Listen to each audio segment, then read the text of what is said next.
All right, we're going to start up. Good evening.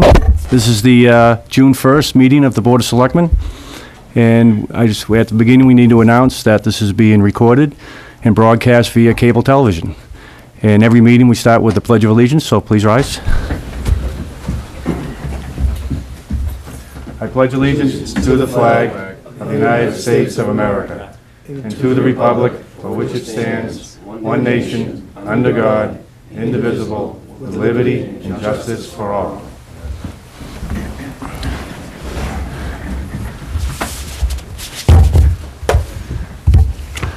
The first item on our agenda tonight is we're going to recognize the Girl Scout Gold Star Award winners. I don't think they're all here yet. One more coming? Okay, so what I can do is I'll start with the first few. There's 8 young ladies here tonight, correct? There's only going to be 5. Oh, there's only going to be 5? Okay, so who's... We'll do the bench. What's that? We'll do the bench first. No. But there's only going to be 8. There's going to be 8 in total, but only 5 are showing up tonight? I get you. All right, beautiful. All righty. So why don't we'll wait for her to show up, and we'll move on to the second item on the agenda, which is the Tricentennial Committee donation of benches for the Common. Mr. McKendrick, Yes. Welcome. Good evening, gentlemen. It's a pleasure to be here. As you know, the Tricentennial was last year. All year long, we had a number of events. All of them went on very well with the support of all the townspeople and so forth. As we got down to the end of it this year and kind of figuring on closing out and finishing up everything, a proposal was made to get some benches to replace some of the benches on the Common, which are in pretty sad shape. And there is money there. So what we're proposing is to get 4 benches, 3 for the Common itself, 1 on this side in the field over here. They're about $800 a piece. And then what we would like to see is that the rest of the money, whatever's left over, which would probably be a couple of $1,000s after that, be left in a fund for future celebrations of the town, like the 400th, which I think we all plan on attending. That's right. But, so what we wanted to do is we wanted to come in, tell you what our proposal was, basically just get your blessing. We would take care of making sure we get the things here and then working with the DPW, get them installed properly and so forth, so. Great. I appreciate it. Thank you. Any questions? No. So we've already talked to the DPW, you know. Yeah. And what's the time frame? I'm not sure what the time frame is. As soon as we get the okay, we'll order them this week. Yeah. I think it's a couple of weeks to get them in, and then it kind of fits into their schedule too, because I know they've Sure. been busy, they've been held up because of the weather and the paving and all the rest of it, but, you know, it's one of those things, they might be able to go over and do 1 today and 1 in a couple of days or something like that, so. Yeah. Well, I think it'd be a welcome addition to the Common area. And Certainly, we've talked with the historical people and everybody else, and everybody's in favor of it, along Sure. with citizens and so forth, so. Great. Well, thank you. Appreciate it. Okay. So as long as we have your blessing, we'll go forward. Absolutely. Do we need a motion for this? The board should vote to accept the donation of the benches. Okay. I'll take a motion. I'll make a motion to accept the donation of benches from the Tricentennial Committee. I second that. All those in favor? Aye. Thank you. Appreciate very it. much. Much Very appreciated. much to you and your committee, Bob. Much appreciated. Thank you. I see our 5th member is showing up. Thank you. We're going to go back to the Girl Scout Gold Star Award winners. We have 5 of them here tonight out of 8, and I just wanted to talk about it briefly, and then I was going to introduce each of them and talk a little bit about their project that they did. So I looked it up on Google today to find out what they needed to do to get to this point, which is, it's impressive.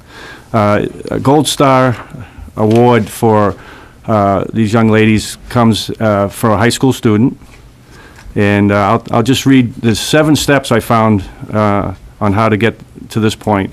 You have to identify an issue, you have to investigate it thoroughly, you get help and build your team, create a plan, present your plan and gather feedback, you take action, and educate and inspire.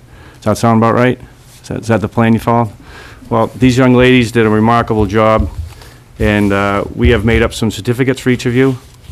And what I'll do, I want to read the first one in total, and the body of the letter is the same in in all of them, but I'll emphasize the project for each, so everybody knows what they did to get the gold award, okay? So the first one's Leanna Aurora. Is Leanna here? No? Okay. It says, the first letter is, Dear Miss Aurora, the Board of Selectmen is pleased and proud to have been notified that you have attained the high honor of Girl Scout Gold Award. Your adherence to the principles of the Girl Scouts and the determination to expend the time and effort that this award entails is a tribute to you. Your actions also serve as an inspiration to your peers and to the town. Your gold project, in which you implemented STEM, science, technology, engineering, and math, workshops at the Huckleberry Hill School after-school program, will be of enormous benefit to those it serves and the community. The Board of Selectmen extends its congratulations and good wishes and is extremely proud of you. The board fully supports endeavors of scouting and recognizes their importance in the development of young people who prove to be a credit to the town of Lynnfield. And that's signed by all of us. So that's the first one. Now, I'm not sure who's next. Okay, Tia Patterson? Tia?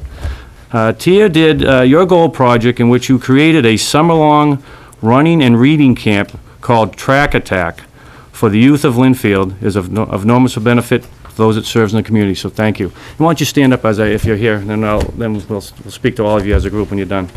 And I know Tia's a big track star, so I'm sure that's dear to your heart. No, you stay up there. I'll go see you. And Katrina? I thought that was you in the end. Okay. Katrina, your gold project, in which you organized a weekly program of entertainment at Sunrise Assisted Living Center. And that will be of enormous benefit to those it serves in the community. So thank you for that. And I know you're very musical and talented in that group, so thank you. Mackenzie Camo. Mackenzie's not here? Okay. Well, I'll talk about Mackenzie's project. It says, in which your goal project, in which you initiated the Smiles with Reading Buddies program at the Sunrise Assisted Living Center, will also be of enormous benefit to this community. And then we have Claire. Hi, Claire. Your goal project, in which you helped educate the community about alopecia, is of enormous benefit also to the and serves the community well. So thank you. And then we have Emily. Emily here? No. Emily's project was in which you created a library of DVDs for patients at Boston Children's Hospital. And thank you for that in serving the community. Melanie. Hi, Melanie. Your goal project, in which you initiated a Healthy Habits for Life dietary education program for elementary school students. And thank you for that enormous benefit to the community. I guess I can guess. Rebecca. Your goal project, in which you created videos from videos you recorded of interviews with prominent Lynnfield citizens. And thank you for that and for the community. And it's important that you're not only doing this for the community for yourself, but you're also great role models to the younger girls that are coming up, and they can see what you've done. So I really want to congratulate you and tell you how proud we are. And this is you know, just a small way of thanking you, and you guys are going to be able to take these home with you. And I'd like to open up to the board and let them say what. Yeah, I wanted to congratulate all of you. I attended your awards banquet, and I could tell as you girls were getting your awards, the younger ladies were all, you had 100% of their attention. So they're aspiring to be you, which is a big weight to carry, but you've shown that you can do it, and we're all very proud of you and really happy that we could give you this commendation.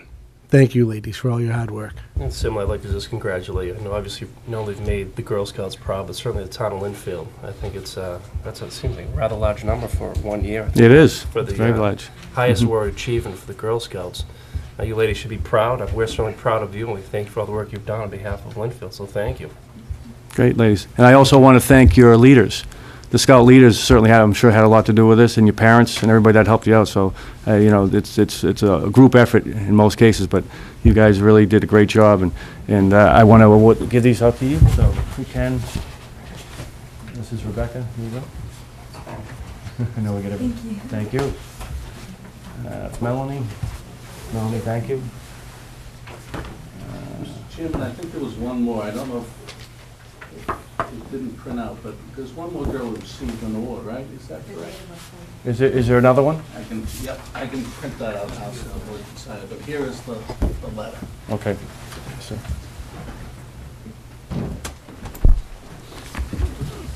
Okay.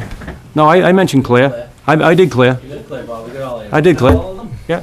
Yeah. I was writing them down then. Okay. You didn't have it right? That's hers right here.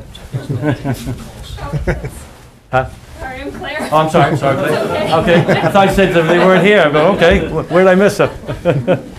Okay, and Mackenzie? Let's see what we got here. Katrina? Congratulations. Tia? Thank you. And if, is there one of the scout leaders here? I can take it. Could you get that for the other girls? Thank you very much. And thank you for your work with the girls. Thank you. Thank you. Thank you, ladies. Appreciate it.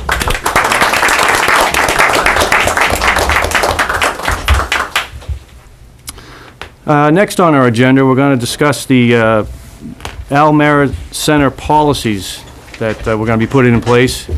And I would like to bring up the director of the center, Eric Hamlin. I think he's out back running the program tonight. We'll pull him up here for a while.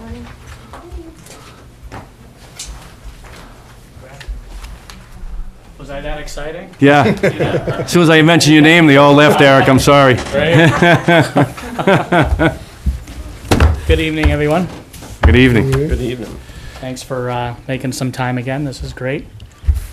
So I am here tonight again, a couple of, probably, what was it, about a month ago or thereabouts, when we first kind of discussed the policies and procedures of the Al Merritt Media and Cultural Center. We were trying to instill policies and procedures so that, we protect the facility, we make sure things are staying operable and not getting broken, and that as many people as we can are able to use it. So I did, I think before all three of you, and Jim, I believe you have a copy as well, these are the kind of updated version of the policy. Since we've spoken last, I kind of taken your suggestions, and I kind of took out a few things that, after reading it multiple times, maybe weren't a great idea. So I don't know, would it make sense? Do you want me to kind of go through this? Yeah, why don't we just quickly run through it so we can all understand where we are and what your intentions are. Sure.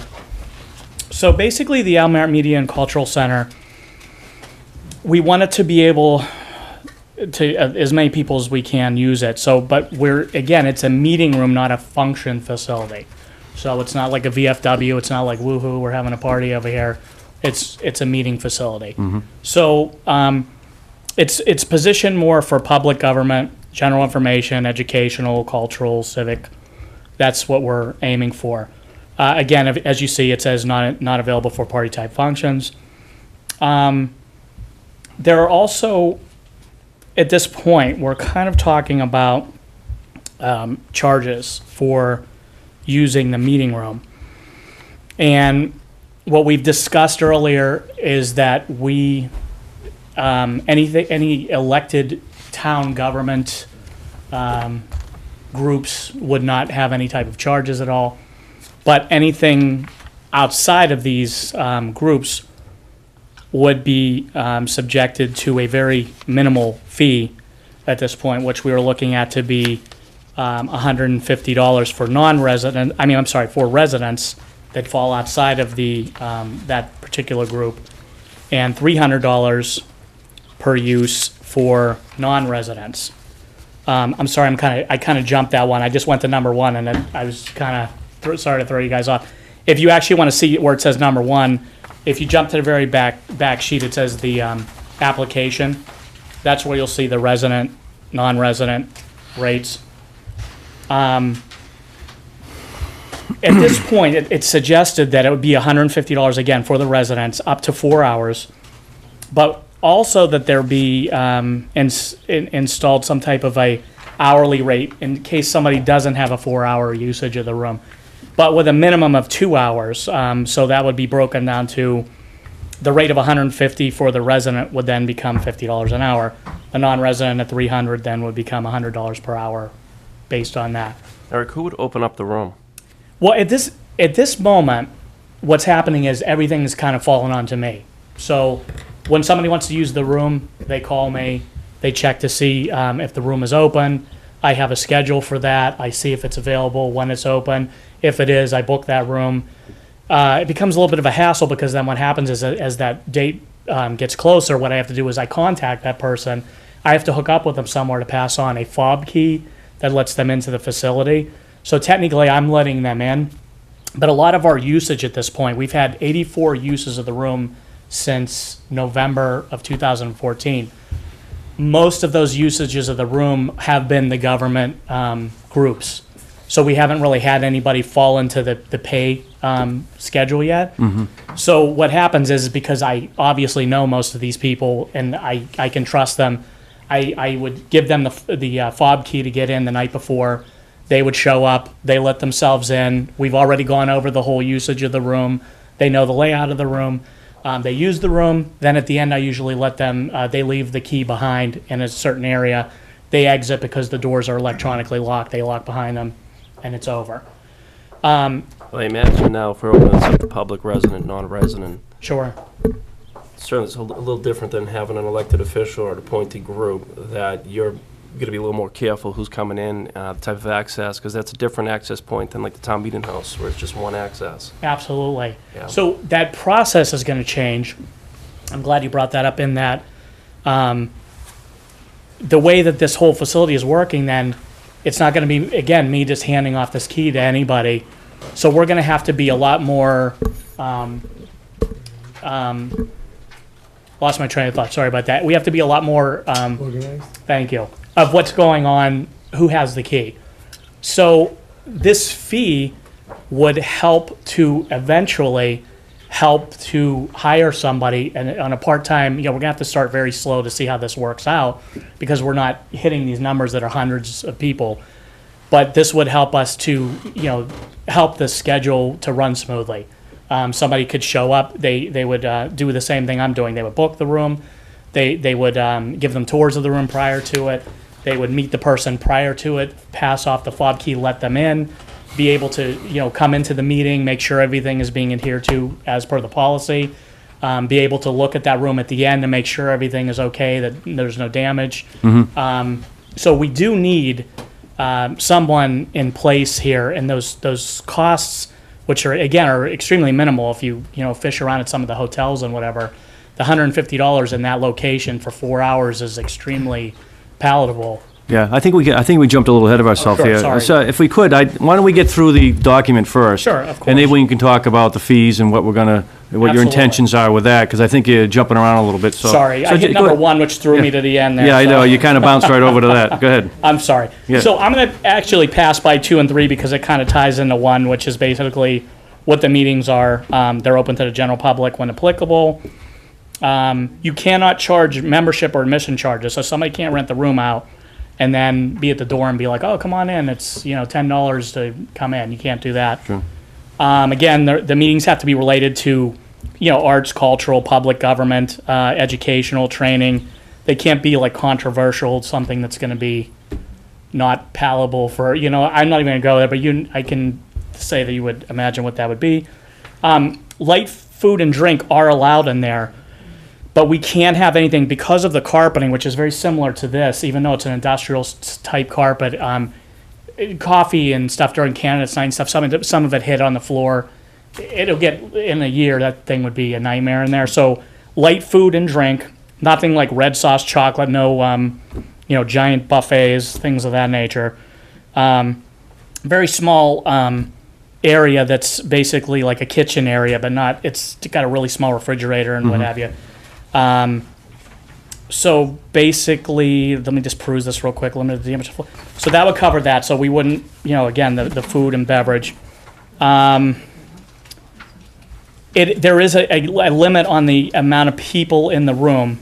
So when that room is wide open, there's 100 people that can be in that room at one time. I've seen 100 people in that room, and it's not preferable. It's tight in there, but it's legally, for the fire restrictions, you can't have 100 people in there. When you partition the room, it drops by 1 on each side, 99 and 49. That's how it works with the fire department. Sure. So that's just a rule going in. The facility, we try to make sure that we are able to schedule whoever's in, but say there's a live town function or some type of Linfield Media Studios event, it would supersede those events. So we have to take precedence on those before we would book the room to anyone, public. Eric, just quickly on that. Sure, please. If someone wanted to use the room tonight, Sure. you're here right now, certainly doing the Board of Selectmen, Right. what would happen? At this point, I wouldn't book it as such, So- just because we can't have coverage that way. So unless it was a group, again, that I was comfortable with, Filled group. then I would say, that I know that there's not a problem, I would say fine. But if it was a function that was outside of there, kind of like someone I wasn't familiar with, I just wouldn't book it unless there was some type of coverage at this point. Because this won't work. There's too many, pieces of equipment and things, furniture and building, security to watch out for. So, It's certainly not just Monday nights, Tuesday nights with the school committee. sure, So there's a couple of big nights absolutely. that are removed from that equation. Exactly. So at this point, until we kind of get this a little bit more functioning, that's how I'm handling it at this point. What else we have here? Meeting rooms, at this point, we're not, there's no weekend use permitted for obvious reasons. We don't have any manpower to handle it, so we're not doing anything on the weekends. Plus, it's a little, for the Market Street facility, it's security, it's not gonna work, so that is something that we're not taking on at this point. Events cannot exceed past 11. Again, it becomes a security protocol. They have some flexibility on how long they let us stay in there, but that's been pretty much the number, that they don't really want people hanging out there, after 11. So we ask that all meetings end prior, like 15 minutes prior. That allows everybody to kind of talk for a minute and then exit the facility, and then you can have fun at Market Street or whatever at that point.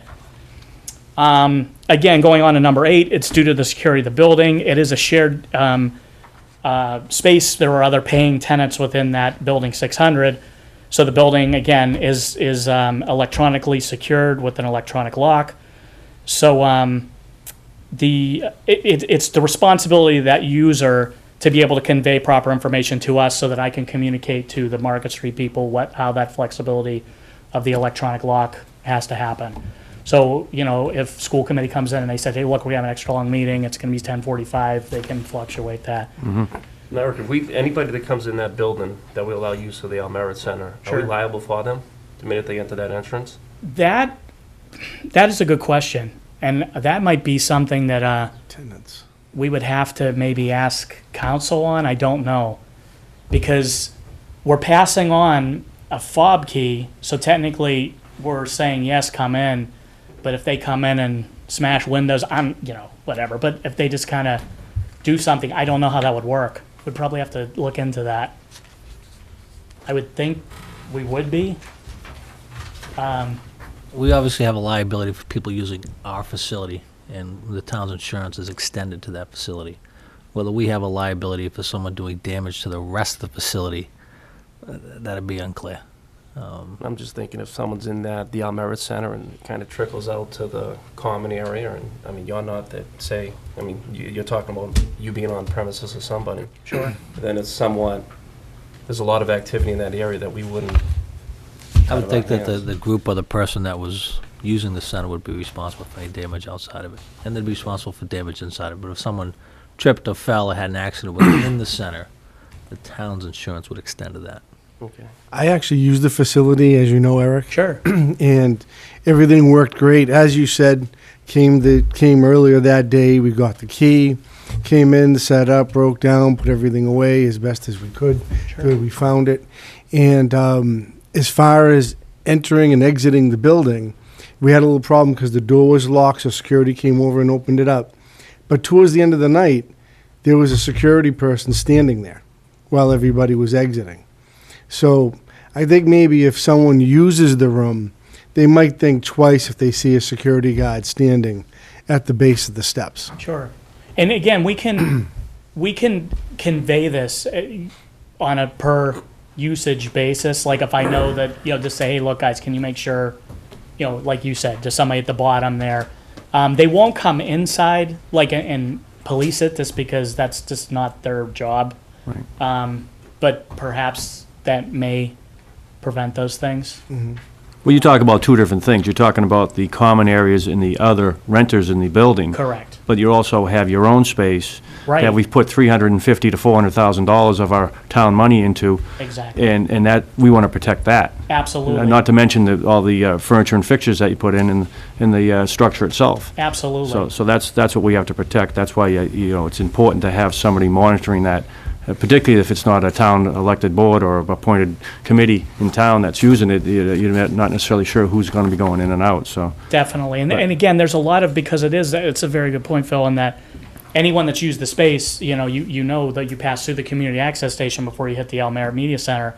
And there are still pieces of equipment, monitors and things on there, and if somebody starts playing around, kicking them on, whatever. Plus, in the Merritt Center itself, there's a giant partition wall that it weighs, each panel weighs something like 700 pounds, and what you could do is you pull it across the room and you could seal it shut. Right. People could get hurt in there. I mean, there's definitely some areas that, Is there any safety to that? I know you can go over and pull on it, and it actually slides fairly easily. Yes. Is there anything that's preventing you from doing that? At this point, not that I know of, but that's not saying that there isn't like a bar you could put across Yeah. it or something in that nature. The only way that it becomes completely secure is once it's fully extended. There is a crank on it that you have to push in that they can't get to. We kind of hide it. But once you put it in, you crank it and then it seals it shut. But when it's just pushed back, anybody can go over and pull on it, and again, it'll pull right out. So that may be something to look into as well, too. Well, it's another safety issue, because if you even look at where the hinges are, if somebody opened it up a little bit and then pushed it back and the kid had his finger in it or something, I mean, it's. Oh, it would take it you right got off. to have something that keeps that shut when it's not being used. I think it's a real safety factor that we got to take a look at. I And- will and- explore where that came from, actually, Sure. and then see if they make any type of a. Yeah. I would think that they would, Or but maybe even some kind of strap that goes around it that when it's fully open, it gets shut up, and we can't pull it unless somebody comes over and helps them from the Perfect. facility itself. Definitely. Yeah. I think that's a point well taken. So on number 9, it just reiterates what we just basically talked about. When we're passing, you're entering when you're entering the space, you're passing through Linfield Media Studios. You cannot take any furniture material from that side and drag it into the other room just because you want a extra couch or whatever. Everything's got to. Those are two separate spaces in two different areas. So number 10, there's a room setup and tear down, which basically is the user's responsibility. When this place first started opening, anybody who's been in there are tables that have folding legs on them. They're a little dangerous, and I used to tear them down myself at the end, but it's too monotonous. So what I've done is left one configuration out, which is kind of the Pentagon configuration, which, and then basically whoever's using the room, I know the police department's coming over in a couple of days, they can put it however they want, line it up, and then when you're done, I just ask that everybody puts it back in the Pentagon configuration, because it's a pretty generic configuration for somebody for having a meeting. So that's what that basically says in 10. 11's just basically saying we can't monopolize the room, so we reserve the right to schedule multiple bookings. So somebody can't call me in January and say, I want every Tuesday, till 2016. I just can't do it because it's just not fair in case somebody else wants to use it. Again, these are some verbiage, what we were talking about earlier, but user is responsible for any damages to equipment or property. If it is determined that the damage to the room is beyond this customary wear, if somebody's in there bouncing on couches and having a field day, an invoice will be issued to the user and future use of the space may be suspended. So that's depending on, again, it would have to evaluate that per usage. There's no 13 is there's no AV support provided for the room rentals. Pretty simple procedure right now. We designed it so that anyone who comes in and wants to use a PowerPoint presentation, there's 2 outlets on the wall, one HDMI, one VGA. Most computers take those. You plug it in, it automatically kicks the monitor on and recognizes whatever you're using. So that's, if somebody wants tech support, that would be an additional cost, which Sure. we'd have to If look there's at. if there's a person on site, yourself or another person, would they have that I mean, could they go to you and just say, Yeah, we're I trying mean, to plug this in? and- Yeah, if I'm there, I mean, that's not a problem. But I mean, if they wanted extensive, like, hey, can you do me a favor? I can't figure this out, and I'm in there for like a half hour, But I 45 know, minutes. think if a group shows up, they want to have the capability, they have the opportunity to do it. But Sure. Just if someone could just, so that's not part of that cost, it's more of just this is to demonstrate how it works in the room. Exactly. Most people, the way I've been keeping, that's another part of the procedure when people are using the room. And Nick from the police department came over today, and we hooked his computer up. I made sure he understood exactly how it works, so there's no surprises for him. When he comes in on Wednesday, he's like, bang, bang, it works. I know it works. I don't have to freak out. So there wouldn't be a cost for that? No. Okay, that's just, okay. Yeah, I'm helping him out like that. I'm not gonna, I don't think we want to nickel and dime anybody on stuff. I'm just talking about if somebody was like, can you do me a favor and hook that up? Now can you do this? Can you make that run? If I'm in there for a long period of You time, then become we get part of the problems. production. Yeah, exactly. If we're a private production, exactly. Again, we go back in, I know some of this is a bit repetitive, but again, we go back into users responsible for any damage to equipment, property, same thing. I just went over that. I'm sorry, I backpedaled. That was 12, 13, 14. Groups renting the space must not be commercial in nature. So in other words, again, you're selling products in there. You're not in here having I just invented something to grow hair. I don't know. Want to sell it, whatever. You can't do that. So it's again, it's meeting, not to make personal profit. Fees and donations. So again, at this regard, some of this is a little repetitive. As I'm reading this out loud, maybe I don't know. Some of this might get cut again. I don't know. But the fees and donations, again, it goes over. No fees or donations may be solicited or collected for admission to or participation in any such program, meeting, or event. Nor may any sales be conducted or any business. It basically is going over the same thing. You can't come in and start collecting money using the room for your own personal benefits. Facility staff, this is just in there in case any of us want to come in just to kind of check on things. Facility staff may attend or observe any event at any time. We can pop in. But we want them on location, preferably. Yeah, preferably, I think, long-term. Again, looking at, when we get to this point about the, looking at the person, I think so. I think we would want to have some kind of a visual representative there, just for whatever reason, if something gets out of control or if something, or at least close by. If they check in and they go down the street to get a tea or something and come back, but somebody that's there. So that the group knows that there's someone on hand representing Linfield. Exactly. That would be preferable. I think it would eliminate a lot of future issues or potential ones. So if we go to the second page here, this is where we get into the rental fees. Again, it goes into the Linfield resident. We would be looking at $150 per session up until 4 hours. Now, this is outside of the government elected, groups. And how's So- that compared to the town meeting house? Do we have a rental fee for the meeting house, correct, Jim? $150 a day. So it's pretty much mirrors that, Figure an 8-hour day, it'll be twice the meeting house. yeah. Yeah. Okay. But that's also, they usually have functions at the town meeting house. That we Exactly. would not allow that. Yeah, exactly. Yeah, because they're more set up for that with the floors and everything. It's more function friendly over there than it would be over here. Your air conditioning's a little better, though. A little better. Yeah. Just a little. Just a bit. Exactly. And again, it goes to non-resident again, $300 per session, up to 4 hours. Just go into town committees, boards, commissions, departments, no charge. A little reiteration again of the kitchen area. As far as a cleaning deposit, it may be required, and that's going to be on a per usage basis. So let's just say somebody comes in and it sounds a little sketchy, like they want the light food and beverage, but it's like this sounds like this might be a problem. Maybe we would retain a $150 cleaning fee just in case. Why not just have that if they're going to have light food of any type?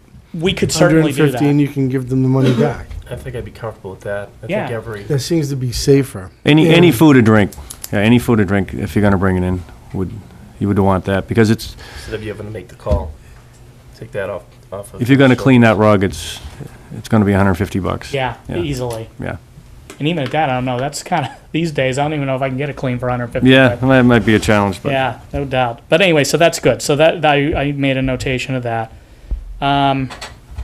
Then we get into reservations. Again, it's on a first come, first served basis, so there's no, it's not favoritism of any sort. It's just like whoever calls. Tom, you call me, Jim, you call me, I need it. Okay, great, it's open, it's yours, It's basically, we have to make it first come, first serve. An adult, again, I'm curious of your thoughts on this, but an adult 21 years of age or older, which would be the representative of the group, do we just say adult period and not get into the 21-year-old, just say adults?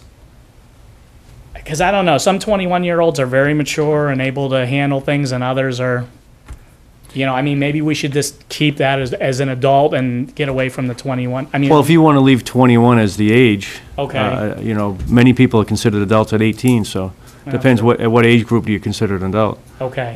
so. Well, okay, so I'll just kind of How about take out the term adult and just have 21 and above? 21 years of, okay. Okay. So, 21 years of age or older, as a representative of the group, must complete and sign the meeting room application, which is attached in the back, which we can look at afterwards. So they have to, go online,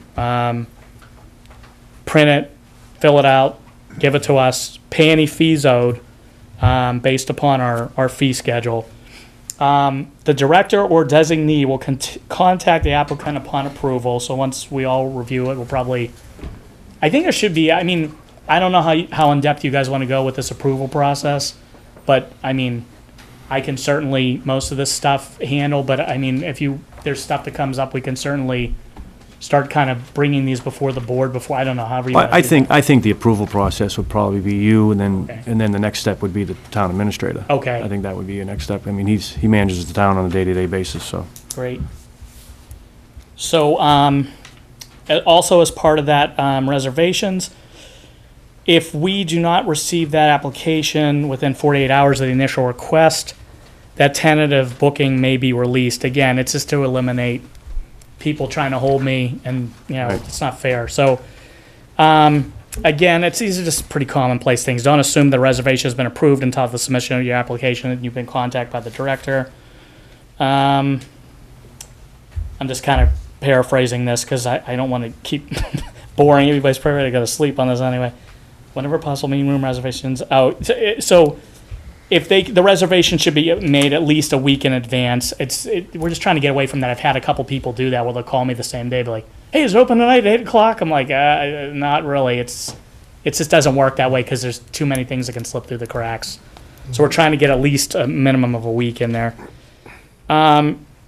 Let's see. The facility is not able to guarantee the particular time slot. We already kind of discussed that. That's a reiteration. This part was about no-show reservations. So the facility reserves the right to reschedule confirmed meeting room reservations to accommodate town-sponsored and co-sponsored meetings or programs. That goes back to the town-related meetings or the Linfield Media Studios meetings, so that they supersede that. But we're going to make every effort still to not make those conflicts happen. But those no-show reservations, if someone fails to show for that reserved time slot, after 30 minutes of their due time, if the facility realizes that they're not really going to show up, obviously we release that date. We would appreciate if people just don't do that to us. I don't think there should be any penalties, so to speak, but I don't want to be harsh on it. But like anything else, nobody wants to waste their time and sit around and find out nobody showed up. We also put in there. Cancellation will be made at the determination of the director appointed designee. If we do kind of a 1-2 strike thing, I think at that point we might not accept their applications anymore because it's just not good. Two strikes, you're out? Yeah, I don't even go for 3 at this point. I would say 2 would be adequate. Let's see, code of conduct. Contact and registration. Contact and registration. Basically, it's just saying reservations can be made by contacting. There's the facility number, my own email for the time being, which is the town email, which anyone can get by going onto the town website and clicking on Linfield Media Studios, and you can get my email. Eric, just quick, I'm sorry, back Sure, on please. the no-show reservation. Sure. Would we still collect the fee if we had someone like yourself that we're certainly funding that position? You know, this is interesting because everybody's got issues. You know what I mean? Like, let's say there's usually I would like to think that if somebody didn't show up, it would be a legitimate problem. I don't think they'd maliciously try to do that to you. But if it's something like, I don't know, death in a family, who knows? I mean, Yeah. you know, anything could happen. Fine. You know, we'll just say, hey, I understand, whatever. But I'm just talking about, like, you know, they know 3 days in advance and it's like, you know, I'm not calling him. Sorry. Didn't mean to be so loosey on that. But you know what I'm saying? That may be a little different. So maybe, Because I'm thinking, I'm looking at the fees and thinking, I think those are pretty, when I was speaking to some surrounding communities with these type of function halls, those are pretty competitive fees we're going to offer for a location in Market Street. absolutely. And I'm thinking the reservations, this could fill up pretty quickly. So anything like that, a no-show, Right. certainly. Affect us financially if we Absolutely. go there. That's a good point. So, Especially if you're going to have someone, even a part-time person, at $12, $13 an hour sitting there to open the facility, close it, make sure it's cleaned, etc. right. They're still going to cost, say, a minimum of, say, $50 in an evening, payroll taxes, workers' comp, so on and so Absolutely. forth. So there should be some minimum fee required that's not refundable. Because we're certainly incurring a cost. Do you think that, so let's just say it was $150, Yeah, $50 minimum. $50 exactly, you know, or if it's 300, it's $50 again, just $50. Well, I would stay consistent with the plan. I would be 50 on a resident and 100 on a non-resident, that type of Okay. thing, because you got to stay consistent with how the pricing works. Well, how much would you pay someone? What would the compensation be? Well, it depends. I mean, there's a few people I'm kind of talking with right now, and I mean, I want to be competitive. I don't want to, like, you know, drill Right. somebody into the ground, but I mean, anywhere from 10 to 15 an hour. Because You at know. 15, you'd really need to keep more like $75. Because Yeah. the payroll alone is 45, workers' comp, matching payroll taxes, That's a good point too. administrative. So who's going to do the billing? You going to handle the billing, or is the town handling the 2-hour billing? minimum, so I think, I like to, Tom, that that'd be, if it's a 2-hour minimum, you're looking at $100 that we would lose. Am I reading that right? Yeah, so Lose if it out. was a non-resident at 150, so it was a 2-hour minimum at 150, which we would Yeah. keep the 50. Are we just still talking about the no-show or just in I'm just general? talking about in general, or the no-show. Right, I a think- non-refundable fee. I think more like 75 would be more in line to cover all the costs. I mean, I certainly have no aversion to that. Whatever you guys decide, I mean, it makes people accountable too, you know what I mean? Well, So, why don't we incorporate that when we get to the application 'cause Sure. in the fees, because I did want to discuss a little more on the fee structure, sure, okay? I'm absolutely. actually trying to reserve most of my questions to the end. Yeah. Yeah, you're gonna wait till I'm all out of breath. I'm halfway there. All right, so then we're going to the facility calls. It's just basically stating that when somebody has an event there, they can't just say, "Hey, call Eric and he'll tell you everything about my stuff." It's not like I'm not the personal secretary for the events. Number 3, and I don't mean that meanly. I just, you know, just in general for anyone. Again, no interference with Linfield Media Studio operations. So, because we are joined to the Almere Media Center, when it gets busy in there, I mean, it's loud. I mean, even on a regular meeting. So if Yeah. we're in the other side shooting and editing or whatever, you know, everybody's got to kind of be nice and respectful of the next room over. So basically, you know, that's just to say, please no interference with the Linfield Media Services side. Electronics, again, the facility's not responsible for connecting or troubleshooting personal computers. But again, as I was saying to you, Chris, I mean, I'm certainly, I'm there to help. You know what I mean? I'm not going to, if somebody, you come to me and say, I don't understand this, I'll hook it up for you. It's not a big deal. I'm just talking about excessive. False information of somebody, obviously, that goes with anybody in life. If you give any kind of false information, then pretty much we're not going to let you use the room any longer. Fees and admission. Again, it just goes back to no admission or fees of any kind. Again, charged to enter the room. Food and refreshments, again, reiterating. Oh, alcoholic beverages, that's a biggie too. Because, you know, funny, people with light food and beverages think like wine and cheese and whatever. I just think that opens us up for all kind of legal issues, and you see how steep those stairs are outside. Somebody has a couple and does an Indiana Jones down the stairs over there. That's not going to be pleasant. So I would strongly suggest no alcoholic beverages in the facility. I don't think we even would be covered for something like that.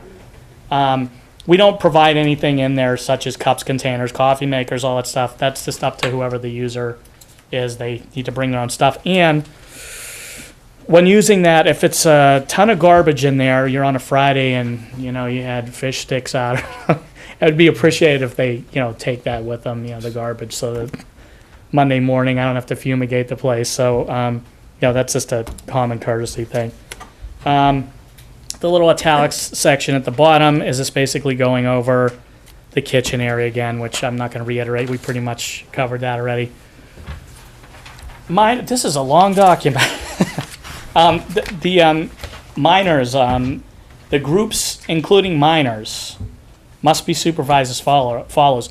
So we're not going to allow, you can't bring a kindergarten class through this place or whatever. It's just not set up again as meetings. But if we're adhering to a minor, which 18, however long, we want to have it so that we have a ratio that for every 20 kids, actually, I'm sorry, it's at least one adult per 10 minors.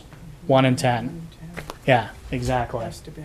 Because it'll be nightmarish. So yeah, 1 to 10 would be the ratio. Publicity. The applicant shall not promote their event with the facility and address without a signed approved meeting room application. Let's see. Publicity for events to be held in the facility must not state or imply that we are sponsoring you guys by any stretch of imagination. That's, again, that's your event is your event. We're not sponsoring it or attached to it. Groups or organization may not assign the reservations to other groups. So, I can't come in and rent the room and say all of a sudden, one of you guys shows up or something, and I'm like, oh, I held it for you. You can't do that. Another again, fairness section. Responsibility: meeting rooms must be left in the original condition, neat, clean, undamaged. Nothing can be taped, tacked, or otherwise adhered to the community room walls. Excessive amounts of garbage must be removed from the room. Users must pay the cost to clean or repair any facility equipment, furniture, grounds. It's basically reiterating what we talked about. Setup, again, it goes into the section where the user is responsible for their own setup. We can accept room configurations and do setup but again, I think that would be an extra charge. Whether we have to TPW do that, I don't know at that point. So far, to be honest with you, most people are very comfortable doing their own setup. I don't really haven't heard any issues with that. On printed materials and literature, they shouldn't distribute those personal or group literature brochures and other materials to, oh my God. There's the section, I was like, I knew it was in there somewhere, to any patrons outside of the meeting room. Library. There's the library. Library, yeah. It was in there. It's like, I read this thing so many times, I was like, I'm going to circle that with a giant thing. Good grief. Well, it's not strange to me because I looked up about 15 of these different rules and procedures, and they're all libraries. Oh, yeah. Yeah, every single one I looked at was a library. No, you're right. Most of them, I'd say a high percentage are. Yeah. So I will fix that and obviously pull that out of there. But it's basically stating that brochures, other material, you can't use it outside the meeting room in the building, so they can't be out in the hallway with all kind of stuff set up. They have to keep it within the meeting room. Meeting rooms must be secured according to instructions provided. Again, it's all electronic locks, but you can't go in and prop the doors open. I think a couple last meeting I showed you guys were, I won't tell you who, but the doors were propped open with benches. Mm-hmm. We can't do that kind of thing. We can't use door stops. It's a secured area. So, again, that is where it will be helpful if somebody's on staff for that. Restroom usage, because it's a shared space. We're sharing it with the other tenants of Building 600. So please be kind and don't destroy the bathroom. storage. You can't leave stuff behind. Anything that's left behind is going to be discarded, especially like food and stuff. If you bring it in, you got to take it out again. That's going to be helpful if somebody's on staff to be able to police that a little bit. And we get into sponsoring individuals and organizations agree to and shall indemnify, defend and hold harmless the town of Linfield. This is basically just saying they can't attach themselves to us in any way and make us responsible for any other meeting information. Authorization to use facilities may be revoked by the facility director. Again, this goes to if we start finding out that there was some malicious information or things going on in the room. They can't appeal in writing to the Linfield town administrator. Such appeals must be submitted in writing to the town administrator within 10 days after notice of refusal. Any unauthorized using of the meeting room may be banned the users from future bookings. Internal phone usage, there are internal phones within the facility. They are restricted to facility use only. Obviously, you can use them for 911 if there's issues or whatever, but other than that, you can't call Uncle Louie out in California. And then it just, the last part just basically says where it's located, you cannot come in with again, it's a shared space. You can't come in with any kind of PA amplifying system because we do have tenants under us, which is Fugaku, and we have, adjoining people, so we got to be kind and not start banging on the walls and floors and what have you. Then we move on to the application, which basically is just saying it's the usage of the meeting room, name of the organization applying, the representative, title, address, street, phone, all that fun stuff, when they want to use it, type of meeting, anticipated attendance, open to the public in case if it's a government or whatever meeting. Yes, it is, and people can come. Again, it breaks down the structure of what's proposed for the resident rate, which is $150, and the non-resident rate, which would be $300. Again, very competitive. I mean, I seriously, I don't. Again, Chris, you said that yourself. I mean, try to go find a nice space like that in the middle of that kind of a facility for that amount of money. I think it's very reasonable. And again, the $150 cleaning deposit may be required, but Tom, I think that I think it should be collected, and Phil, when you stated that as well, I think that it would be kind of silly not to. I mean, especially when food and beverages, because something's going to happen, almost guaranteed. And again, this reiterates some things on here. You could be revoked. Your future use could be revoked if you don't adhere to the policies. You're just at the bottom. I have read and understand the policy. Print your name, sign your name, approved by, which will be me, and then I will pass it on to Jim, and he can make sure that that's all up to and up to order. And that's about it. Boy, what was that? About 20 minutes? Hey, you did good. You did good. You did good. So I know we discussed this in the past, Eric, and one of the things that I know that some of the residents have come back with is obviously wanting to rent it for a little less money, or they, of course, would like to pay no money, but that doesn't make any sense if you're trying to man the facility, and we obviously have expenses. Not to mention, the facility, the El Merit Center is a municipal facility. All right, what you do is under the PEG money, Correct. and you're paid by the cable companies That's to correct. run that side of the facility. This is the town side that it doesn't really come under your payroll. Correct. But it is in your facility, so that's why you're doing it now. Correct. But just tell us what your goal is here and what you would like to see, because I think that's important. Sure. And thank you for bringing that up. Again, the PEG side of things, it's very specific in its contracts. When we renegotiated the contract with Comcast and Verizon, that those PEG funds they're stipulated specifically for PEG facilities, period. So what I'd like to see, and it's been kind of nice actually, kind of running this because I got to see a lot of people in town I haven't seen in a while, so it's been kind of nice that way, and it's been a little PR thing for me, but it's also very time consuming. So what I would like to see is that we are able to take these minimal fees that we're asking, kind of put them in some type of a fund as we're collecting them, to supplement hiring somebody on that can take on the meeting room and kind of make it their own, to kind of get somebody who has some type of a background in, meeting room, function type, facilities, and be able to kind of not only manage this, but be able to install some ideas to help generate some more funds, that it's just this self-sustaining facility. That's going to take time to do that. It's brand new. But I see we've been getting a lot of inquiries up in the facility itself from the businesses to use the room for meeting type events. I think there's money to be had there. I think that we can certainly utilize the funds from however many businesses are up there now to again supplement this and kind of make it its own.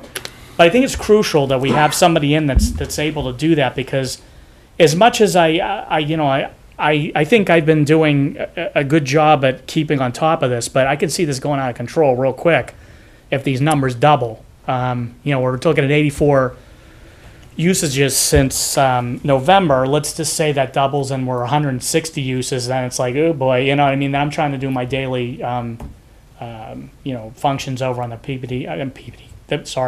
the PEG access side, and then, trying to split that up.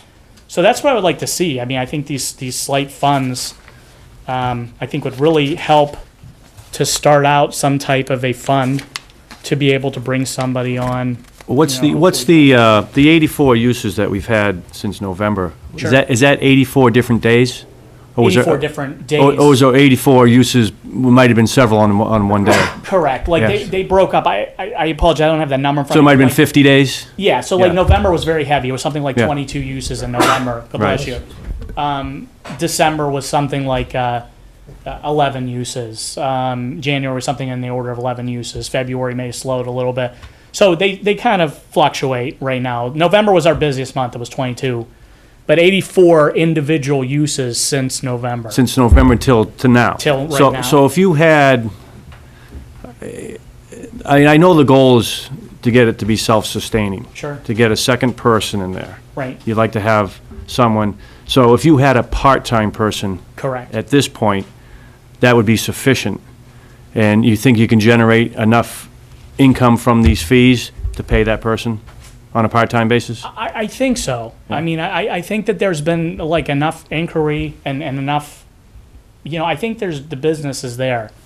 Again, once the people see what the facility is, I think they're pretty happy with, I really haven't had anybody bark at this, even when I've had people say, what are the charges? I mean, it's pretty reasonable.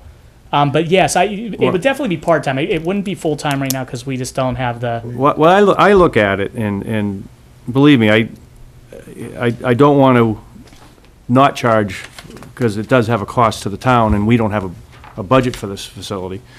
And to have it be self-sustaining would be great. I don't know about, I think $50 an hour is a good fee, and I think to have an hourly fee without a 2-hour minimum would be fine, because there's going to be people that want to use it for a 45-minute meeting or a 50-minute meeting. And I think that's the way you should sell it. I think an hour should be 55 minutes, or 50 minutes, or whatever works out the best to get the rotation of people in and out of there, or have the tables move back to where they're supposed to be. Because if you do a 60-minute hour, you're going to start, as the day goes on, you're going to start running into the next hour. sure, So that, it depends how busy you get, obviously. right, I think you're going to have more people that want it for a shorter period of time. sure. That's where you'll get a mix of each. But I don't think the 4-hour and 8-hour rentals are going to be what you're going to be busy with. I think it's going to be the shorter terms. Because I've had several people say, I like to go use it for an hour, maybe 2 hours. Right. And that would be sufficient. Sure. And if we had this meeting there, that, it would be a couple hours. Right. And you could get in and out of there. So I think a $50 per hour without a 2-hour minimum. Sure. And $100 per hour for non-resident without the minimums would probably be a fairer, a way of structuring it.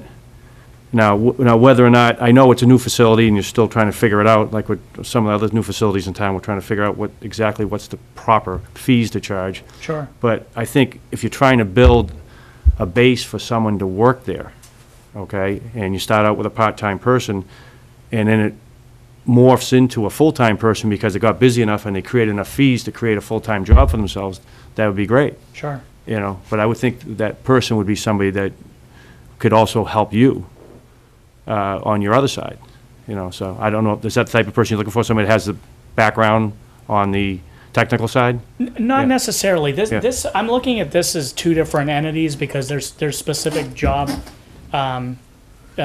specifics that I need on the access side that really don't mix. This is more of a Function manager? yeah, Yeah. exactly. And the other side is more technical. I need somebody like if something happened right now when all of a sudden that microphone blew out, I need somebody to think real quick and go, okay, Right. what can I do to make that happen? Where somebody else might not have that. So this has gotten a little bigger than we talked about a couple months ago. Because before Absolutely. you thought you could get a combined person to kind of do both. Exactly. So now you want somebody, hopefully somebody eventually in the access side Exactly. and somebody to run the function. Absolutely. Yeah, okay. As two separate Two yes, s- Yeah, okay. positions. Absolutely. Can you just tell us a little bit about the 84 uses?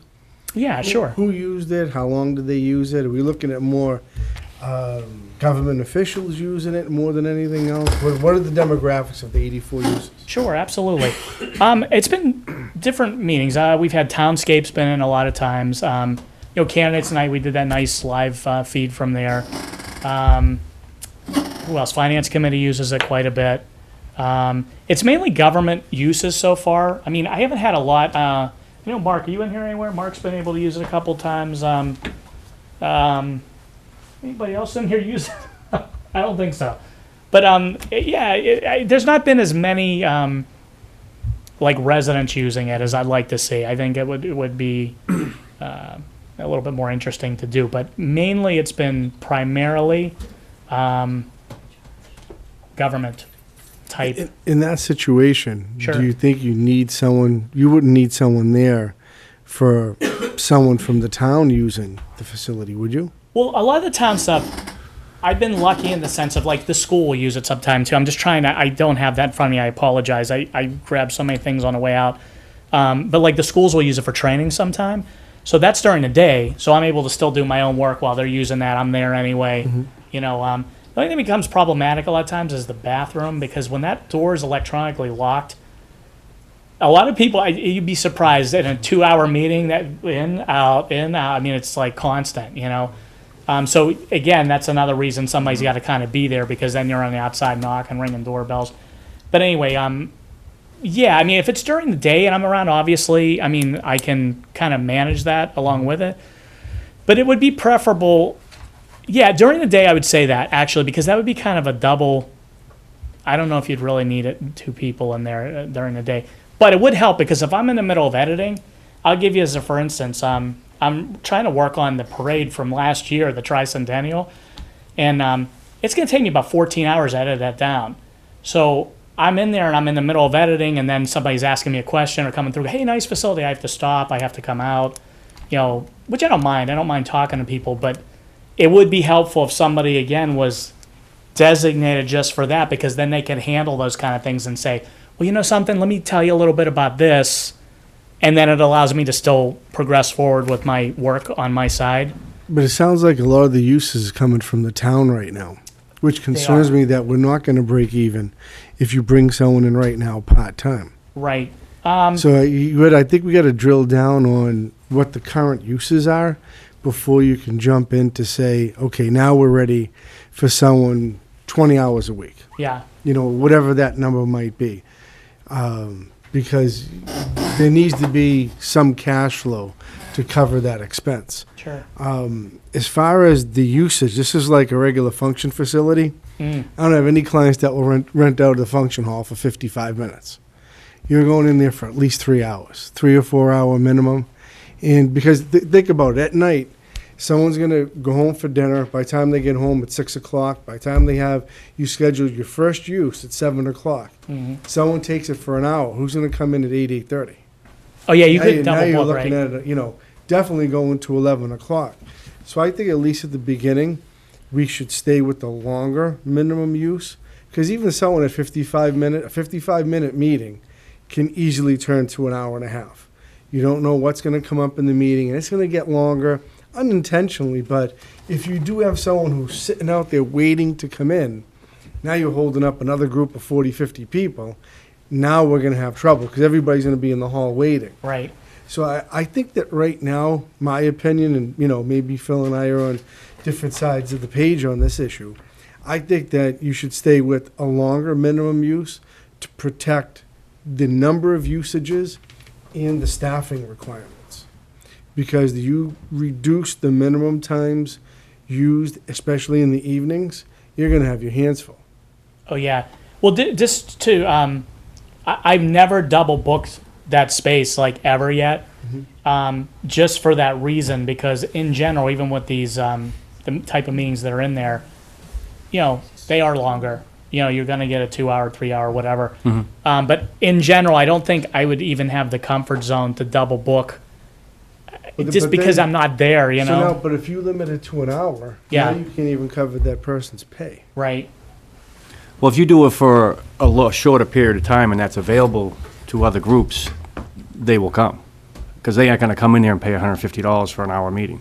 Right. That was the theory there, that you would get more users and more facility use. Right. And that, because I know there's smaller groups that want to come in, during the day for an hour, meet there for, it might be 2 hours, you never know. Sure. And that gives them the flexibility to make that decision themselves. And if have someone there running the facility, they'll let them know that the hour's up, or whatever it is, but they'll know that they're on a time limit. Right. So it gives more flexibility. I think it gives smaller groups time to come in and use it if they want to use it. Sure. And I think you'll get a better flow of people coming in and out of there. And you have those groups right there out of Market Street that want to do managers' meetings. Right. I'm sure they're going to come in they'll go have lunch, come in there for an hour, have a meeting, and move along. Right. So that's probably where you're going to start seeing some of your flow, Sure. is out of the market. You already told me they've already been inquiring Oh, about it. absolutely. We've Right. definitely had the inquiries. Yeah, so Nancy tells me all the time, so. Right, so you'll have some use there. Sure. It just depends.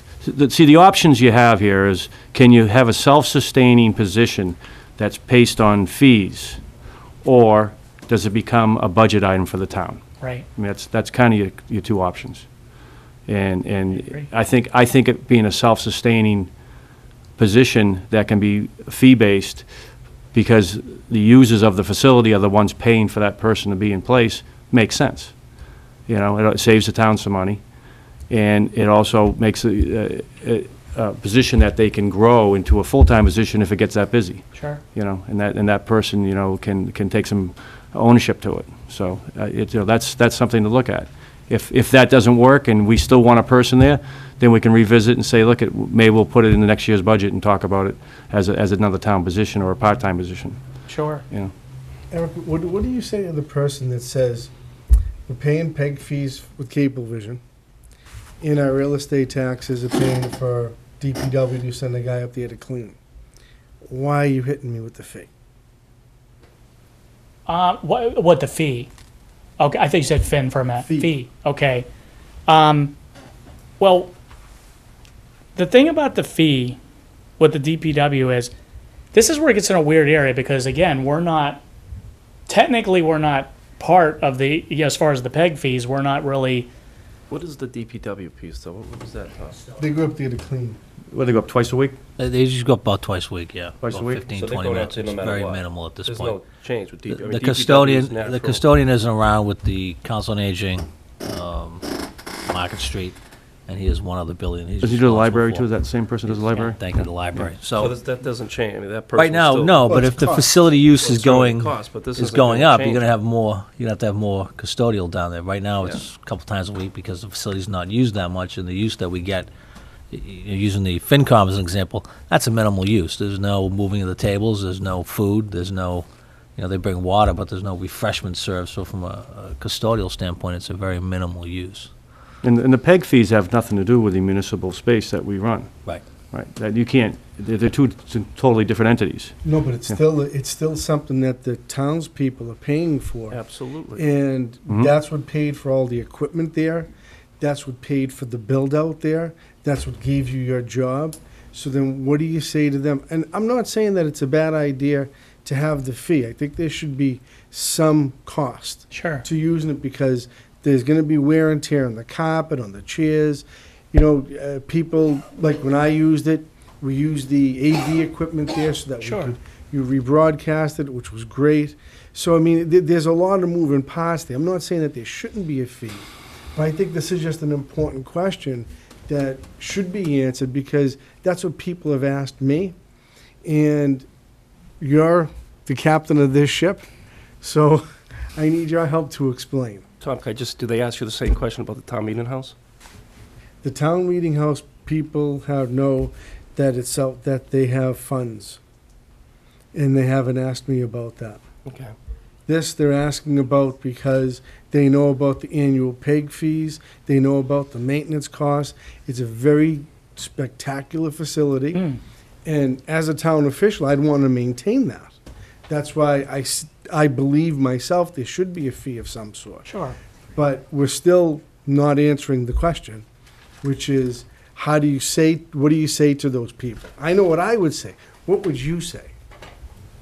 Well, Would you say what I just said, maybe? He'd say, go see Tom. oh my God.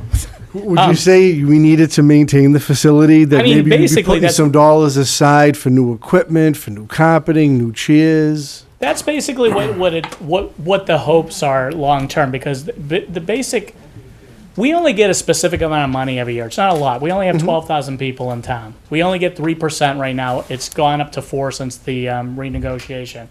We get a ton of money in there. So anything that we can supplement, as for instance, we just got hit with the Peabody light bill that Market Street has been paying for us since last June that we didn't know about. It's substantial. I mean, it's probably, if you break it down, it probably ends up being like $900 a month or thereabouts.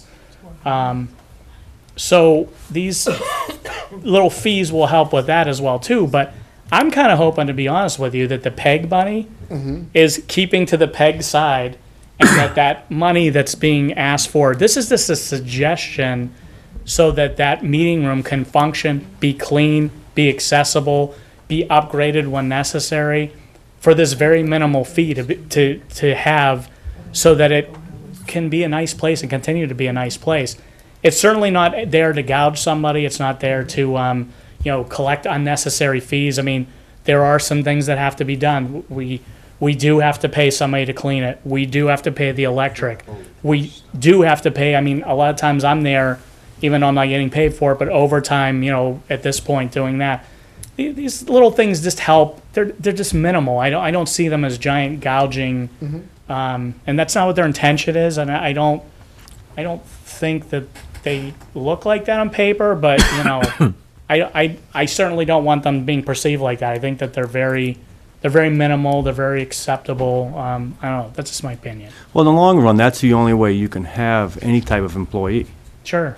because the PEG money can't be used for it. No. That can only be used for your media side. Correct. So for us to have someone there, again, we get back to what I had mentioned earlier, we charge a fee or we add it to the town budget. And I think a fee-based position is a good way to attempt it first. We have to see if there's gonna be enough volume there to have someone there part-time. Now, if you get somebody at $15 an hour as a part-time town employee. Sure. And that's what it would be, Jim? They would be a town employee? Yeah. They would not be part of his operation, it would be a town employee. It wouldn't be under him, but even though he would have some He would direction. oversee the employee Exactly. direction-wise, but it would be a Okay. town employee. So if we had a $15 an hour employee up there, what is the gross cost to the town per hour, if you broke it down? I mean, the payroll costs and stuff are gonna be minimal, because it's just one person. They're not gonna be benefited, so there'll be no health insurance, there'll be no retirement. So it wouldn't be much more than the $15. Right, so really. you're looking at the It's- $15 an hour, so. It's small. So you don't have to rent it out a little more, you don't have to small. rent it out that much No. to justify a position like that. Because You know, the and reality hopefully, of and it, hopefully you can build. absolutely. Yeah. Now, based on those 84 uses, would that have supported anybody at this point, or most of those users were non-paying? Most of those Yeah. users were non-paying Okay. because I think what happened is once that it started, we haven't been really soliciting either. There's You know what I been no mean? advertising. Well, you haven't had a policy in place. We haven't Correct. really been Either. making the facility available Yeah, to anybody right. because we had no guidelines on how Right. to make it available. So I actually had to shut down a couple of people because we weren't positioned properly. Like that were at Market Street that wanted it. They probably would have paid the $300, you know, because they were non-residents, they were a business. Is that fee low, the 300 for non-resident, thinking of business, 4 hours at a facility like that at Market Street? I mean, I think that if I go too much higher than that, I mean, I'm basing this You're on, comfortable with that fee, but maybe revisit it in a year and say, we have a lot of businesses that are very interested during the day, like Phil had mentioned. right. They have these types of meetings. Certainly at Market Street is certainly, I think, preferable. for Oh, area business. absolutely. I mean, we've had some people, which we wouldn't get into, want to do almost like a bartering thing. But, you know what I mean? We just got to keep this where we're gonna, like I said, make some Oh, kind of money. the off of food for space fee? it. Yeah. Yeah. I basically been offered that one a couple of times. Yeah. They're like, oh yeah, I'll take $300 worth of whatever. I can't. Yeah. That's not gonna work. So how would you move forward at this point? We could certainly talk all night about Sure. fees and what we don't have, but if you don't have any funding right now to hire a person, you would certainly want to open this up and start it again yourself and see what kind of rental income you can start bringing in to produce some income for a new person. I mean, I could certainly do that and see. The only thing, it's just time consuming. Right. I mean, it's really another job in itself, realistically, because to become any type of a function manager of some sort, you are soliciting people. You are going out and telling them, here's the facility. I have this to offer. So I'm not saying I can't just drop word of mouth to people around there because I know a lot of those people. And I can certainly open that up if we're getting close to having this where we want it to, the policies and procedures. I have no problem doing that, like saying, hey, let's generate some cash and see where we're falling and, Well, we can get it into the websites and yes. the papers and whatnot, so This could it'll be also known. become part of that person's responsibility. Certainly, if this fee structure supports their position, Sure. they certainly have a desire to kind of grow that type of client base for this Absolutely. facility. Just from a process standpoint, we don't have an ability to collect these funds and pay some out of them right now. Right. So what we're going to need to do is adopt the policy and see over the summertime and into September what type of usage we're getting. And then we can set up a 53E&a-half revolving account at the October town meeting, in which those fees would then be deposited and the person could be paid out of. Right. So, but we can't set up the revolving fund unless we have some idea of what type of money's going to come in and what type of money's going to come out. So, You got to prove yourself between now and October. Yeah. Think you I can do guess. it? Gotta Yeah. get the I'll- usage is up. Yeah. I'll see how it goes. I think in the summertime you'd see the business use. I'm not sure you'd see a lot of Yeah. town groups and stuff, Flint Fields or anything like Norwell. A lot of people, the summers are very quiet, and then September you start seeing those bookings pick up. Sure. So we'd have an idea for October to set up a 53E&a-half account. That's just a revolving account. If the board wants to do that, and then that gives us a mechanism. Money goes in there, the money gets paid out of there. Well, if we're gonna go with a self-sustaining employee, I think that's the way it would have to go, like our other revolving accounts. Yep. And have that pay for itself. So I think that's probably the way it's gonna head, if everybody agrees on that. And otherwise, again, we'd have to fund it. Yeah. And we certainly can't do it this year. Sure. We'd have to look at it next year, but it'll give you several months here to see how it's gonna work. And I mean, there's potential. They just shot that movie recently over there. There's things going on. Wahlburgers is over there. They're going to shoot that show. There's things I would like to approach to see. Even use the room for a base camp for the day or something. See if they'd be interested in doing something like that. There's interesting ways that we may be able to, use that $300. And at that point, we might have to start readjusting. If it becomes like 8 hours, instead of 4 hours. Is that rate doubled then? Like the 300, like if somebody's in there for the non-resident that's actually using it, that's a business, they want to do an 8-hour seminar, do we pump that up since it's saying 300, but Well, so you and I had talked a little while ago about that. We actually talked about a full day being, for a resident, if they wanted 8 hours, it'd be $250. and a non-resident would be 500 for the whole day. You know, something like that, because it'll give that option to somebody, because if you have little scale of rates, then people can pick and choose how they want to use it. Exactly. But it also gives them a little bit of a break on the cost if they do want to take it for an 8-hour period. You know, but that was just a suggestion. But Like- again, you got to see what works. I think it would be palatable too. I mean, again, you don't want to make somebody feel like they're getting gouged, you know? I mean, but I like that idea too. Gives them a little flexibility maybe in how you want to use it. Kind of a la carte, sorta, you know? Well, the fees you're charging is pretty low. Yeah, they're very low. They're very reasonable fees. Could we revisit, because I agree, I think, could we revisit those fees? And, because I think the flexibility will allow us to see what this generates over the next. Right. But certainly when Right. when we talk about the position, as we move forward into the fall, as we see that it can sustain it, can't sustain it, but if it can sustain it, he tells us there's certainly a strong desire, revisit those fees in November or October. And Yeah, I mean, that could I'd also be maybe. a little reluctant to revisit them that soon in the That's too process. quick, Yeah. it's too I quick. But I think think you want to it's be in worth at it. least for a year, Yeah. and then the board can have another meeting and say, overbooking, underbooking, too high, too low.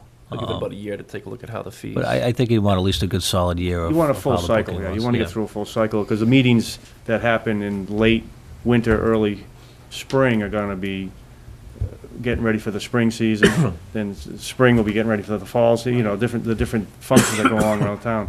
Absolutely. You know, just a second, I'll be with you. And then we'll, you know, we can get into the fee structure, because you'll have a good idea whether that's going to work. Yeah. And whether you can have somebody part-time and maybe at some point get someone full-time, because supply and demand really determines how it's going to work. Absolutely. And I think the fee Absolutely. structure's low enough that it's going to be a place that's going to have a lot of appeal to people. I think so too. Yeah.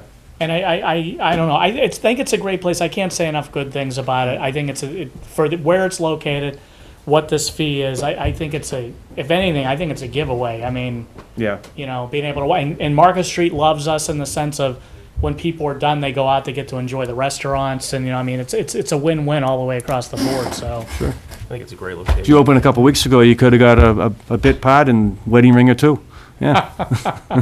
Here you go. Do you think before we really move forward on this, we should run this by town council to tighten it up a bit? Yeah, I'll definitely run it by council. I didn't want to have the board make wholesale changes to it after I already paid council to review it, so. I actually have a litany of questions that, you know, we've already been at it for over an hour. So maybe what I could do is email Yeah, these do it, questions that's to you, fine. Let's do that, that's and then fine. we can chat beyond this. Sure. Maybe, you know, Jim can forward it to my fellow selectmen so everybody can read what some of my thoughts are before anything goes to council, so we don't waste Perfect. money. And then maybe at the next meeting, approve something that is finely tuned.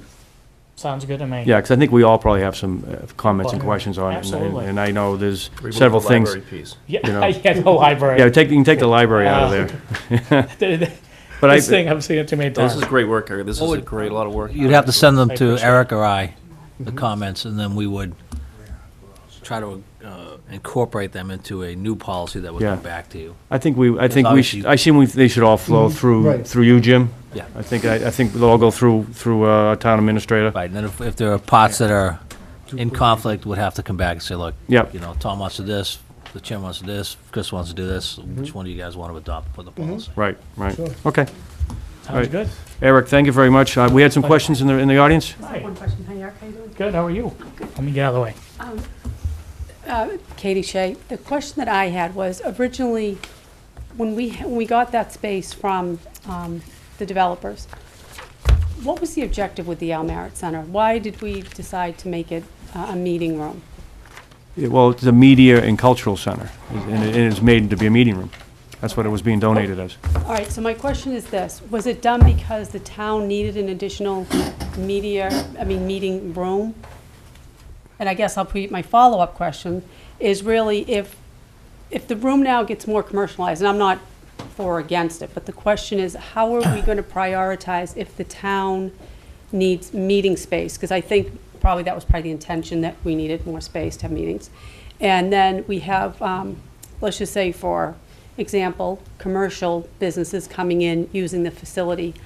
How are we going to balance or prioritize and this would be probably a good news story, you know, if the demand's that high, but how does it get prioritized between the town and businesses? I think That's that's, my I thought of that in a policy about first come, first serve. Sure. I do think there is that aspect of Linfield, and certainly the groups, if we want it to be, I think it will certainly be in demand, Sure.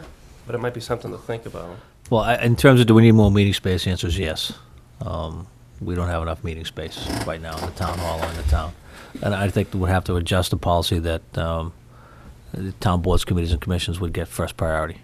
So There's no question. If we wanted to, that doesn't mean that we could bounce someone who has an approved event. Mm-hmm. But, you know, if the FinCom is having their meetings there and they're scheduling Monday nights every other week for February, March, then they get Right. Monday nights every other week from February, March, and they don't get bounced for somebody else. Maybe they Yeah. get to be able to book longer, like finance, you know what I mean? Yeah, you talking about like in advance, you mean? Like, Yeah, just to know that's their night. Yeah, and you know something, I've been really flexible with this, and everybody's been really, really nice, to be honest with you. I haven't had anybody being unreasonable or anything. They're very, very nice. I mean, they'll ask me a question, hey, can I use it on this day? And I'll say, hey, you know what, we're having this meeting. Do you have like a kind of maybe a second or third choice? Eric, what about the one, I know there's what's the 1 to 2 week restriction? Or they have to get Sure. I mean, I think that's something, certainly like the finance committee, if you're gonna talk about the finance committee, they certainly know their schedule Right. for the year out. Certainly, that might be something to take a look at, that slot, Right. if they want it. I mean, they might want to continue to come here and in this room, but I know they've used the facility though for certainly the technology piece. Sure. And it's kind of weird because, like, as I was reading this out loud too, and I was hearing about no monopolization, I don't really have a problem with, like, if FinCom or somebody does have a specific meeting, and I don't see a pattern coming up where, like, say you called me up and you're like, hey, I want to have a meeting or whatever. If there's no conflict, then I don't really have a problem with it. They're nice guys. I mean, it's like they're doing their job. It's like I don't have a problem booking them out three times or whatever if it's convenient. So, I mean, there's flexibility in this as well, too. I mean, I'm certainly not going to be a tyrant sitting here going, no, read paragraph 3. I mean, if somebody asks me a question and, you know, I can be helpful, I will. Well, it's better to have it defined ahead of time. Yeah, it is. Yeah, it really is. We should have it defined as well as we can to have a working document. We Absolutely. also, you know, town boards and commissions, you know, we aren't using it that much now. Sure. And I'm sure the school committee and the FinCom can use the facilities we have used in the past. Sure. I envisioned us using that for selectmen's meetings, Right. you know, but this works fine for most of the groups we have here. Right. 'Cause we typically don't fill up the room. But there's gonna be some meetings, we're gonna have a lot more people sitting here than what we have tonight and most nights.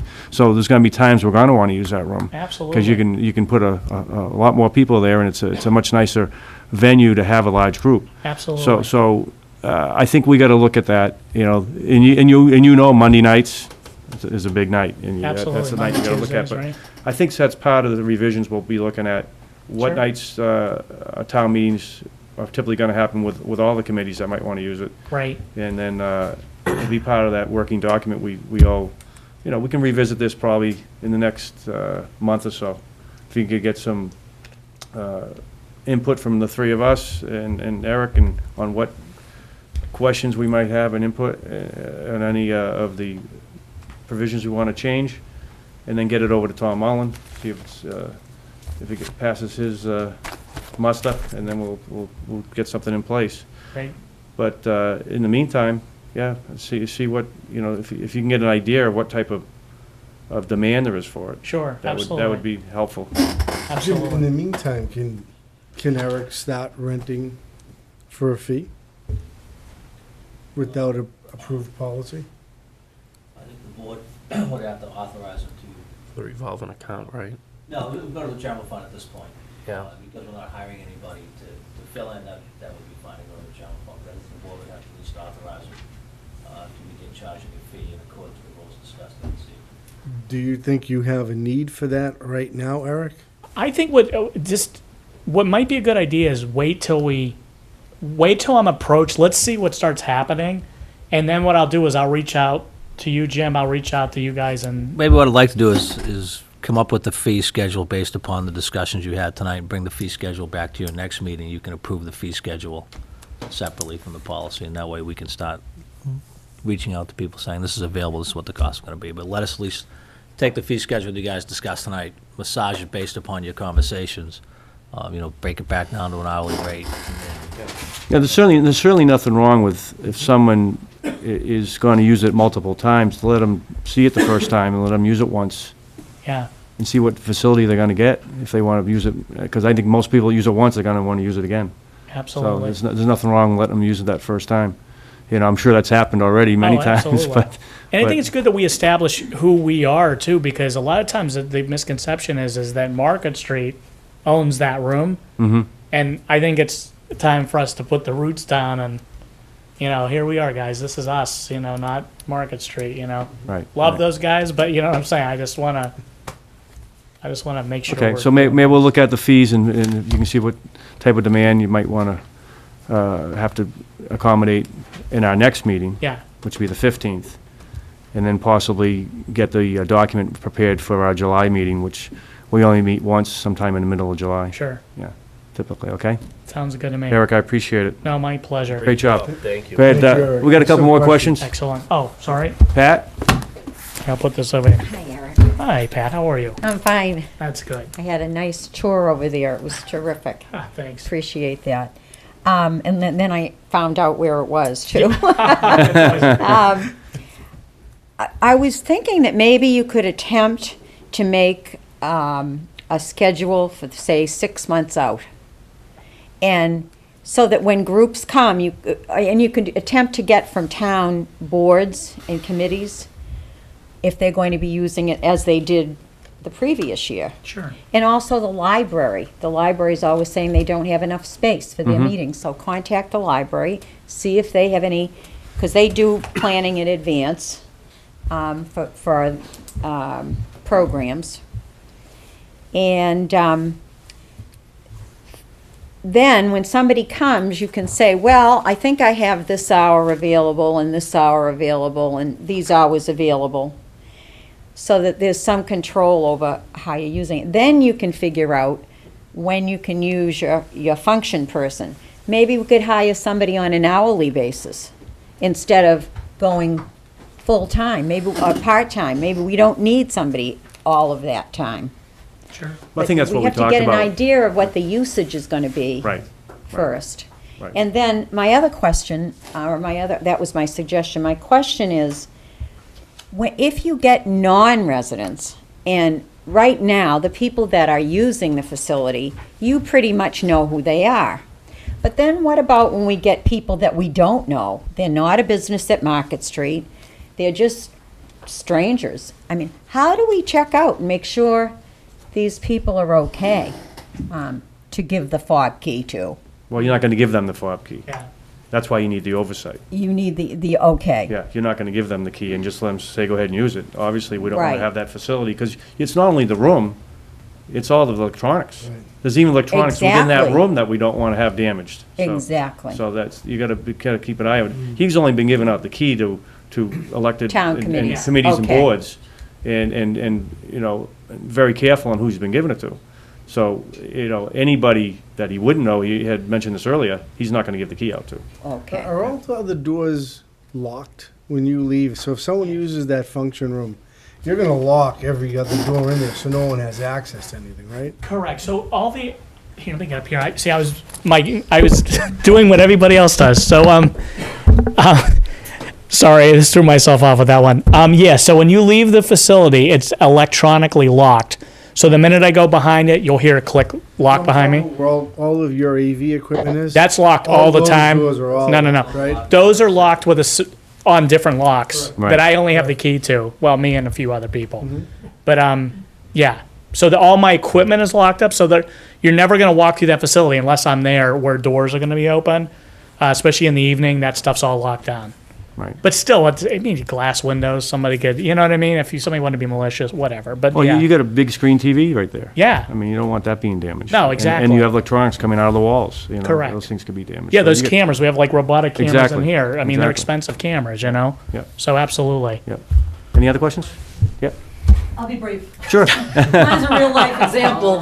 So I'm going to ask it as a resident. As Tom said, the residents paid for it.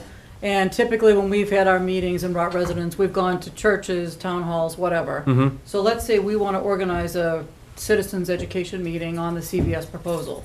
First question is, do we pay, do we not pay, You would pay, even though we're a resident? yes. You pay the resident fees. Okay. That's why, that's a But resident it's fee. government business when I'm trying to educate them on a proposal in town. But so you're not I- on a government elected board or committee. But That- if you when they got say government someone business, to it's help it's you a board or support committee. it, then it would be free. So if someone, okay, great. Well, I Now, don't my know. second question, let's say we take a position at that, opposing something, does that cause the town a problem at all? Like, if I want to advertise it on Wally's site, Katie's site, throw it in the paper, because we're just about flyered out, so I want to use a facility, I want to advertise it, and I want to take a position. Am I putting the town in a bad situation, and you're going to turn around and say no? Because I think that's going to happen, so I just want it up front, because then we'll just go elsewhere. Yeah, well, I don't think we've addressed that particular situation in his 4 pages of, Because we're going to probably need a That meeting was- by September on some things going on in town, so I'm just Yeah. trying, And, just, you you know, don't you have to hit- answer me tonight. I think but I'd like you to anything think that's about it. not a government board, Mhm. you would pay Okay, something fine, I'll for pay for it. So that's what you would do. personal, that's all right, I don't $150, think you would whatever. be restricted because of your topic. Okay, so you're fine with that. I can advertise it, take a position, and no problem. Yeah, I mean, it's a meeting room. Okay. It's a meeting room. In your agreement, you Sure. do, which was one of my issues, Sure. is the topic needs to be approved by the Well, director. yeah, but I'm talking about something really controversial, you know? I know what you were Like, yeah, I'm not even gonna go there, but I think you can use your imaginations. Yeah. But yeah, I mean, normal stuff, that's Yeah. not a problem. The only thing, maybe to answer your question, maybe this is just reiterating what I was talking about in this document. I think when you're advertising, it's just so that you're not saying like, oh, come on over, the town, the Linfield Media Studios is sponsoring your event, just so you're not saying something of that Oh, You could approve the nature. ad in the paper. Right. yeah. It would just be time, It's just, place, yeah, topic. exactly. Yeah. That's, I mean, it's just that kind of thing is Yep. all I was saying. Or in my- location dimension. Yes, And- yeah. exactly. Okay. That's all I was I saying. think, in that. honestly, I'm trying to get people to come, Yeah, sure. so I Right. think they might be more apt to come there than to a church. They might want to see it. You know, it's Market Street. I need anything to get them to come. Yeah, Yeah, and absolutely. it's a nice facility to have any, Right. up to, Really what, nice. up to 100 people you can have in that room. Beginning Yeah, of here in the church, so. Yeah. yeah. All right, we'll be in touch. Yeah, please. Thank you. Oh, Yes, no you worries. just have to have an idea how many people you're expecting, Okay, good point. because you couldn't take over 100. Yes, that's correct. That's fine. So I can take reservations. We'll do email reservations. Sure. Yeah, that's fine. Mr. Chairman, Sure. Jim Fox, Hawks Lane. This was very informative. I want to thank everybody that's participated. And I really, really hope that all of your fears of overlapping bookings happen sooner than later. I agree. I agree. Thank you. Just not when I'm there. I have an interesting point. This lady brings up an interesting point. What if the Linfield Garden Club wants to meet there? Yeah. What if the Friends of the Library want to meet there? Yeah. They're not elected boards, but they're Right. definitely town groups. Neighborhood associations want to meet there. We're going to ask neighborhood associations to pay $150 to meet there for a couple hours? Yeah. Doesn't seem right to me. Well, it's a facility that has to be if we're gonna have it self-sustaining, you do have to pay for it. I know. but All right. These are neighborhood associations that have been in this town for years. Yeah. And we're going to ask them to pay $150 to go have a meeting at the Meridrome, when we don't really have any other meeting rooms in town? Doesn't seem right, Phil. Just doesn't sit well with me. Well, we can add it on to a town budget item next year and have it funded through the town so everybody pays for it. That's really your alternative if you're gonna have a person run the facility. Then maybe for the people that are not town you go to the residents, mic, Heather? Heather, come up here. Heather Keane. For maybe the people that are not in the town, maybe we need to look at the rates. I think Chris had brought that up. Let's increase the rates to more than 300, maybe it's 500. Has anyone done a market analysis on what the going rates are for Holiday Inn, Marriott, et cetera, et cetera? So maybe we need to revisit that and charge a trash fee. And, I'm not saying profitizing, but I think the rate is low. And maybe it Well, needs to be more. I think, Heather, I did say that earlier, I think letting it, see what happens over the next year. Maybe we get to the point where, the business side or that non-Linfield resident side, there's a lot of desire, and we could increase that, look at increase that, and alleviate the burden that might be on the community. But if it's more, maybe it's, I think- cost benefit needs to be looked at. I don't think we know that yet because it hasn't been determined. Because most of the other facilities like this in other towns are all libraries. I mean, and 99 out of 100 that you look at, if you go online and try to find a meeting room use policy, they're all libraries. I think the rate So- might be too low. So it may be low, but we don't know that. And we got to see what kind of demand it actually has, because he hasn't had a lot of demand yet. Yeah. You know, and even though the facility's been there. Because nobody knows about it yet. That's But right. if you post it on your town website, or you start advertising, Right, so once you get it out there, and like you said, the facility might get a lot of use even out of the tenants at Market Street. You know, that's really been his only other commercial use that's asked for it. So we have to see what kind of demand it is, and we can, again, let it go for a year, make some adjustments. and I do agree with Tom on the extended hours, because I just having gone to many meetings myself Mhm. from work, you don't go for a meeting for an hour. It's usually strategy meetings or meetings that go Oh, the ones at night couple are. hours. Yeah, the ones at night are, I'm talking about the daytime ones. There's But a lot I'm of people that not want to go quite- up there for an hour yeah, and have a I'm meeting. not sure that would Yeah. really go. It Yeah. seems to me like a lot, but Well, those are the people I've talked to. decided. They've asked me about that. Can we go up there for, Really? use it for an hour? I said, Interesting. well, right now, it's not set up for that, but we could talk about it. Okay. So, Thank there, you. it's there. I think it's a good problem we have. I think this is going to see a lot of desire and interest in this location. Any other questions? No? Eric, thank you. I appreciate it. Welcome. Thank you, Eric. No Great problem. job. My pleasure. Thanks for your time, and I turned into the guy that everybody hates that took up a lot of time tonight. I'm the guy that's like, get out. No, you were 5 minutes away. Yes, Yeah, yeah, you were. exactly. Yeah, it's me on there. Yeah, we're gonna pull a plug on it. Don't worry about it.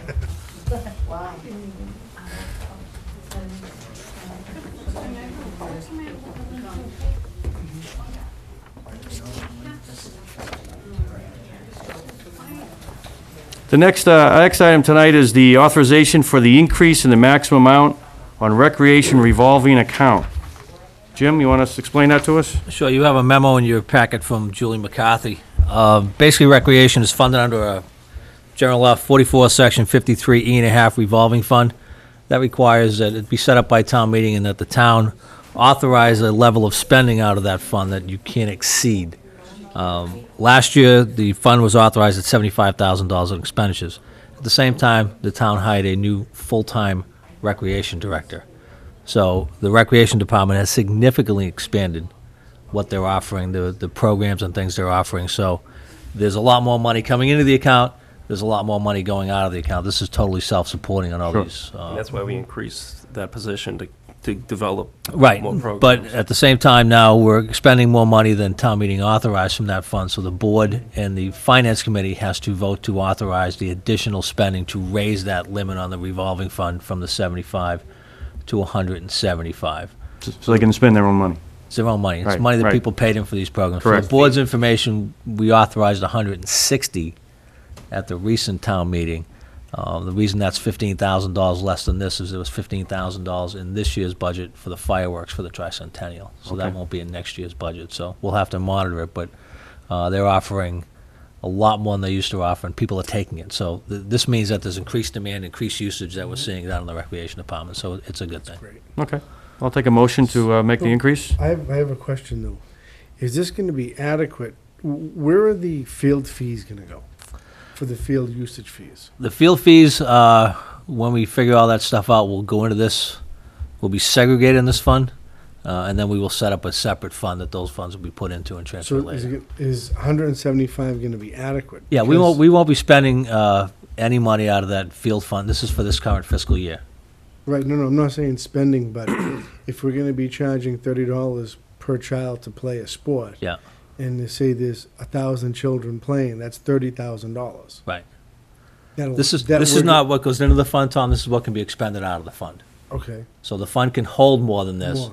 This is just what you're Just can't expending. This is what they're spending. Right. Can we transfer money out above and beyond the 175? Not without another vote, no. Okay, so if we collect the field usage fees. What the we have intention to is, Tom, wait is for- that those monies will go in there if we start collecting that money after July 1st.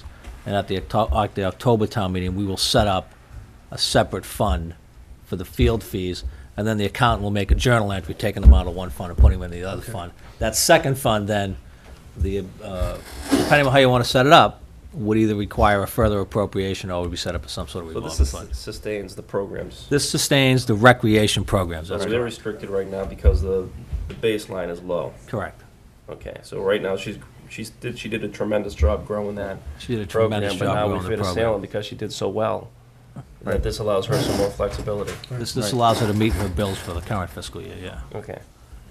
And one of the other, just as an aside, one of the things we might want to look at for recreation is changing it from what's called a 53.5 fund to a 53D fund, which basically means the money goes in, they can spend it. There's no set limit, and at the end of the year, leftover funds revolve back to the town. The only distinguishing characteristic of 53D fund is you can't fund the full-time employee's salary out of the revolving fund, which we don't anyways. It's funded out of the budget. So. Full-time. Isn't Joe's fund, isn't Joe's compensation not from the full-time. revolver? So the part-time can come from this? Right, full-time salaries cannot be paid out of a 53D account, but everything else can be. Right. All right. I'll make a motion to authorize the increase of the maximum amount on the recreation revolving account as discussed. Second that motion. All those in favor? Aye. Thank you.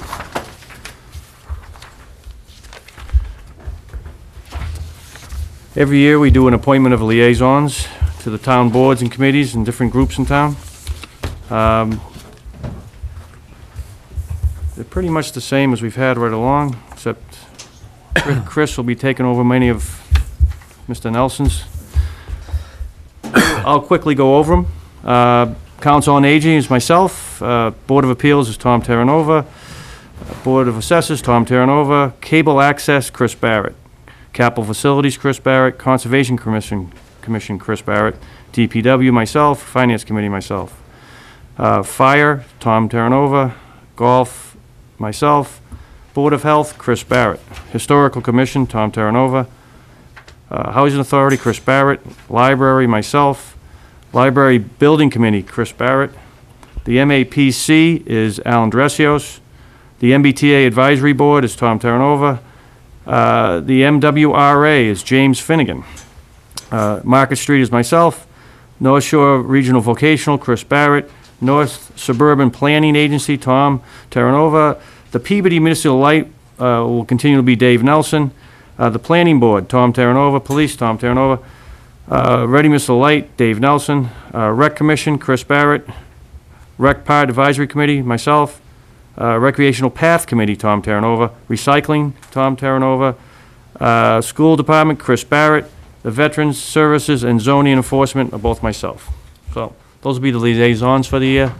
And any of those that you want to discuss, any of those departments you want to discuss, you just talk to one of us at a time. That's so you can just call one of us at any time and either have if you have a concern or a question with any of those departments. I'd like to talk about some of these appointments. Sure. I'd like to become a little more active with a few other of these committees and maybe pass along the North Suburban Planning Agency, the Recreational Path Committee, the Recycling Committee, and the MBTA. I'd like to pick up the Cable Access, Cable Facilities, the Golf, and the Library Building Committee. So I'd like to exchange 4. Chris, you have any opinion on those? I mean, I'll take your into account. I'm comfortable with the list as you have it. I mean, it's. Yeah. I think, Just on one, without addressing Tom, the board has appointed Chris to the Library Building Committee. So So then why would, so he's on the committee, so he would naturally serve as liaison, because if he was on the committee and you served as liaison, then the two, but We'd it have would to be a post the public meetings. meeting anyway. but you'd have to post a selectmen's meeting. because there's 2 selectmen, there's a Right. I get it majority. too. I'm just bringing that up, Yeah. that's up to you guys. Right. I think that my talents would be better spent with some of these other committees. The golf, we have an accounting issue. Capital facilities, that was something that I was very committed to during my election process and my first year as a selectman. So I'd like, and the cable access, I did talk with Eric, and I also was willing to work with him if we were going to consider a nonprofit for the town to operate that I was willing to donate my time. So I think it's only reasonable that we make these changes. Okay, well, I've left it, I've put it out there to Chris, and he's happy with the way it is now, so I'm gonna leave it the way it is. Okay, If then, I can make one other suggestion. Yep. If the board wishes, the MBTA Advisory Board meets during the day. Mhm. If Tom the board could always appoint myself as that liaison. I've done in the past. And which one's that? MBTA Advisory Board. Mm-hmm. Just, it would be difficult for Tom to get to those meetings because they meet at 10 o'clock in the morning. Actually, it's no problem going. I've never been notified of a meeting It's up to you, in 2 Tom. years. I'll take that one off your plate if you want. Tom, which ones are you looking at that you're interested in? Cable access, Yeah. capital facilities, golf, and the library building committee. Yeah, I think the Library Building Committee certainly has a lot of connection with the Capital Facilities Advisory Committee, since certainly that's a big project that we're looking at with Ted Caswell. So I think I'm comfortable with the way that stands. I think, It's a lot of financial issues in there, so I think I'd be better suited. absolutely, I think my MBA will speak to that. I think, let me see, I think the golf, I'm comfortable with that. And I think, You're not appointed to golf. what was the one you were looking at, golf? I'm not comfortable with No, that. I have the golf. With Phil Crawford, and I think certainly cable access, I've done a lot of work with that on the school committee. Certainly that was a big part of what we did, working with, especially with Sal Camaratis. I think I'm comfortable keeping that as is. Okay. We'll take a motion to that effect. Take a motion to accept I the, have a question I'd like We have to. questions back here. Well, this has nothing to do with the public on this. Oh, it This- does. No, Oh, it doesn't. no, it doesn't. So, And I think it does, because we're, no, liaisons are set by the board here and set by the chairman, so. I can give you a little information. MBTA Advisory Board was often a citizen, and for years was a citizen, now a selectman. It just wasn't felt that the selectman was necessary. Yeah, and we have 4 or 5 for the citizens here. I mean, he can, if he wants to give that up to someone else, he can, but he wasn't. Well, you might, see, so you might have Well, we see the 2-to-1 reason that's for happening again. public comment. this isn't But we- seem but- cooperative. Excuse me? This doesn't seem cooperative. Why can't it should be shared? It is shared. Everybody has 10 appointments. I'm not getting that out of what just, well, I think, Heather, I think I mean, Well, he's appointed to 10. He'd like to keep the ones he have. I like the ones I have. And, Mr. Crawford, I don't want to be disrespectful, but as someone that ran for selectman, it was Yeah. a very close race. Everyone here is well-intentioned, and we want what's best for this community. no doubt. sure. Absolutely. Mr. Terranova is a CPA. Yeah. I am an MBA as well as a business owner. As well Okay. as I. Are you a business owner? I said, was back 10 years ago, Kate. We had this Okay, discussion during the election. So you own that Yeah. business? I helped run it for 5 years. Okay, well, I'm into it My now family- I'm into it now for 20, Yeah. okay? And I'm paying the bills. And I skip paychecks when things don't happen. We heard that. So to make a long story short, Mr. Terranova is a CPA. Mhm. He also has the least amount of financial responsibility as far as the liaisonship goes. He's a third-year selectman. He's been overpassed for the chairmanship, which he took graciously. This is the second year on the golf course that they've pointed out that there's a cash problem, which isn't, there's a problem with how we're looking at the cash at Reedy Meadow. Mhm.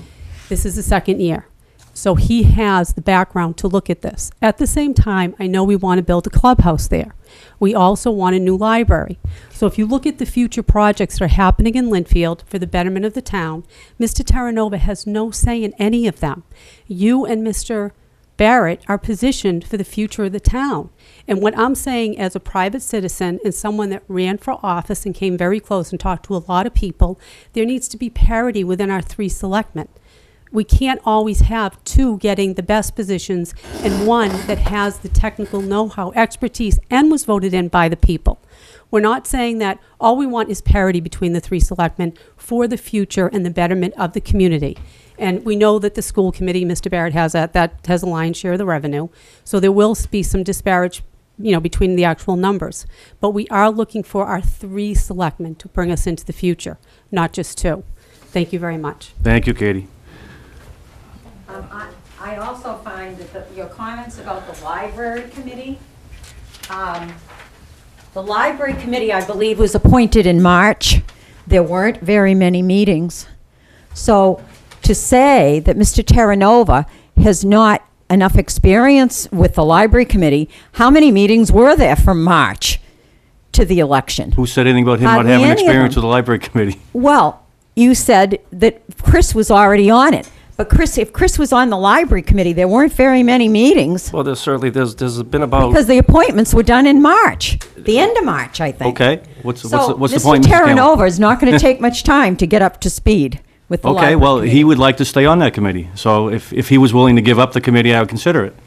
but he would like to stay in the committees he's on. I certainly want to stay in my committees that I've been following for years. I totally agree Okay. with Mrs. Shea's.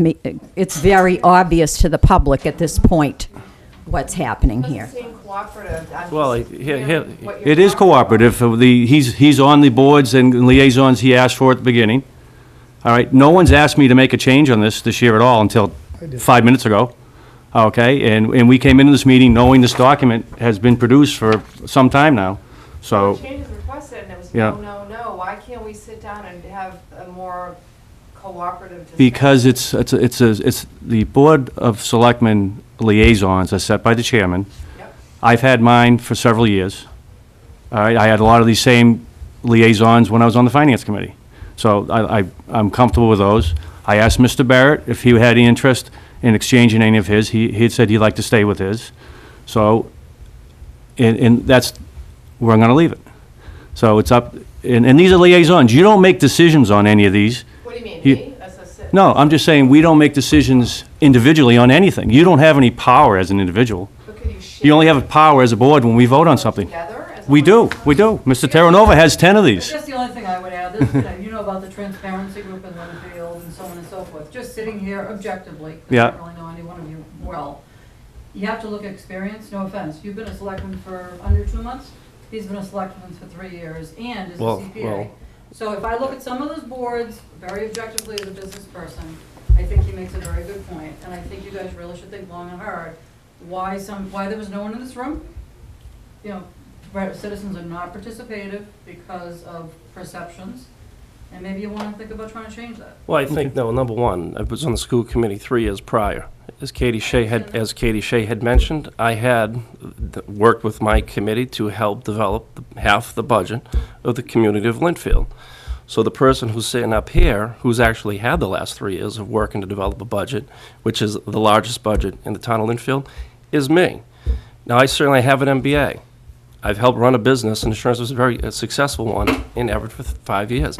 I don't have to sit here and discuss what my qualifications are. They stand, and people voted on that a couple of months ago. I appreciate there's still certainly a discussion. I know we talked about someone being gracious with the chairman position. I think there's a whole lot of value, and I see it in someone being gracious when they don't win. So, but that's a good point that was made tonight. Comments not. I think another issue on this whole Chris, aspect. that was another below-the-belt one that you did during the campaign, but keep going. Well, it's just, to come up here and say that this was not done with the public's knowledge it's the chairman's decision on who appoints these liaisons, as I did with the school committee last year. I made all the appointments on the school committee about the same number of appointments. Nobody was here to question that. Nobody said that nobody had any input. There was no disagreement with the appointments that I made. I have trust in what Phil Crawford has decided to appoint for liaisons. I think it's fine. To say that I'm on the Cable Access Advisory Committee and that Tom Terranova won't have any input is wrong. I think Tom will certainly have input on these committees as he will on the school department. I think we're asking for everyone, you're representing our town, we put our trust in you, we need everyone to work together. Absolutely. So that Right. this is a great town. Sure. And so there seems to be some conflict, and as a resident, as a taxpayer, we need to figure it out, because this is our town, and we like living here, it's a great town. So just, I'd ask that somehow, maybe sit down and talk about the liaisons, and maybe you can share something, or maybe something can be worked out, but I hope not to see that kind of stress again at another future meeting. I think we just had a pretty good discussion on the liaisons, as we just had an hour discussion, certainly on the issue of the Al Merritt Center. I think, Jim, Tom, did you approach and make a recommendation for any committees you wanted to be appointed to? I wasn't asked. You did receive it like I did, I received it late Friday, that's right. and you made recommendations to Phil? No, I didn't. Okay. We can't, as you know, two of us cannot communicate directly. Right. So of course I would never do that, Yeah. Chris. No, but did you, because we So- could make. But isn't that the purpose of a selectmen's meeting, is for us to have a public discussion? And that's what I'm doing. I don't want to argue with you over that, but that's just a matter of common sense. Okay, it's been discussed. I'll take a motion. I make a motion to approve the liaisons as selected by the chairman of the Board of Selectmen for the 2015-2016 year. I'll second that. All those in favor? Aye. Aye. All those against? Aye. Next on the agenda, we have some use requests for the town facilities. First one's the Boy Scout Cookout Court of Honor on June 8th. Does everything come in from them? Yeah, we do have the facility use form that you see before you. Yep. So we get Boy Scout Troop 28, annual end of school year family cookout and Court of Honor for June 8th. This has been done in the past. It's been done in the past. Do I have a motion? I'll make a motion to approve the Boy Scouts Cookout and Court of Honor on June 8th. I second that. All those in favor? Aye. Thank you very much, gentlemen. This is normally the end of the year cookout where the Boy Scouts hand out their merit badges to each individual. Would you go to a mic, please, Mike? Mike Walsh from Town of Rock. Thank you very much, gentlemen. This is an annual cookout that's been held for more than 50 years. The troop's been in existence. This is, we have roughly quarterly courts of honor to award merit badges. I'm sure you all know with the Boy Scouts Yeah, and yeah. have been very active in that. And thank you very much for your time. Thank you. Thank you, Mike. Thank you, Mike.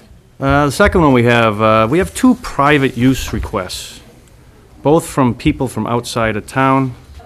One for August 1st, the other was for August 8th. The first one I'm looking at is asking for a 40th anniversary party on our town common. As a Gage and Dottie Whittier out of North Billerica. And I know we've been asked in the past for private use of the common. We haven't approved it in the past as far as I can recall. The public common is just that, it's a public use facility. I'm not particularly in favor of tying it up with a private anniversary party. I open that up to the board and get some others, take your comments on that. I actually was interested in seeing the completed facilities use application form to get some idea as to what they were gonna do there. Is there gonna be food? Are they gonna be looking for a permit for beverages? We've sent the form to them. They're renting, both of these groups are renting the meeting house. And they want to use a portion of the common. One is a child's birthday party for kids' games. And one, I think they wanted to spill out with tables for food. It's been made clear that alcoholic beverages in no case could be used. But I did send them the use form to fill out, which we haven't received back yet, but it becomes kind of a gray area of what can you do on the common without even asking for a permit? In other words, if you wanted to put out a ring toss game for young kids because you were using the meeting house, would you need a permit to do that? So. Yeah, this doesn't give you any information. I mean, No, and they haven't, we have sent them the form requesting them to fill it out, so I put this on because I thought the form would frankly be between the time we set the agenda and now I thought the form would be back. Why don't we hold these until I'd like the to next table meeting? these. Yeah, why don't we table these? Because I really don't know much. I'm assuming, on a 40th anniversary, I'm assuming maybe the couple is from Linfield. Maybe this is their kids. I don't know how it doesn't tell you anything. Right. And the other one's a baby shower. Meet the baby shower, so it seems People like from Boxford are asking for it. I'm not sure why, unless there's some residents from Linfield that they're having it for, but we don't know that. So, all right, let's see if we can get those use facility documents in, and we'll revisit that on the 15th, hopefully. We have a proclamation, and I'll read that quickly. We, the Board of Selectmen of the Town of Linfield, Massachusetts, by virtue of the authority vested in us by the people of Linfield as elected officials, do hereby proclaim Friday, July 26, 2015, as Spirit of the 25th Anniversary of the Americans with Disability Act Day, ADA. We urge all citizens of the Town of Linfield, its community leaders, businesses, and government officials to celebrate the contributions that people with disabilities have made and continue to make. As selectmen of the town of Lynnfield, we renew our commitment to upholding the non-discrimination principles of the ADA. We urge that all citizens support the efforts of the Independent Living Center of the North Shore and Cape Ann Incorporated, which is the voice of all persons with disabilities and their families. This proclamation is an acknowledgement of the rights of all persons with disabilities under the ADA in their daily activities, struggles, and triumphs here in our town. In witness whereof, we hereby set our hands and sealed at this town of Lynnfield on this first day of June 2015, signed by the Board of Selectmen. Thank you. And lastly, we have the acceptance of the May 4th minutes.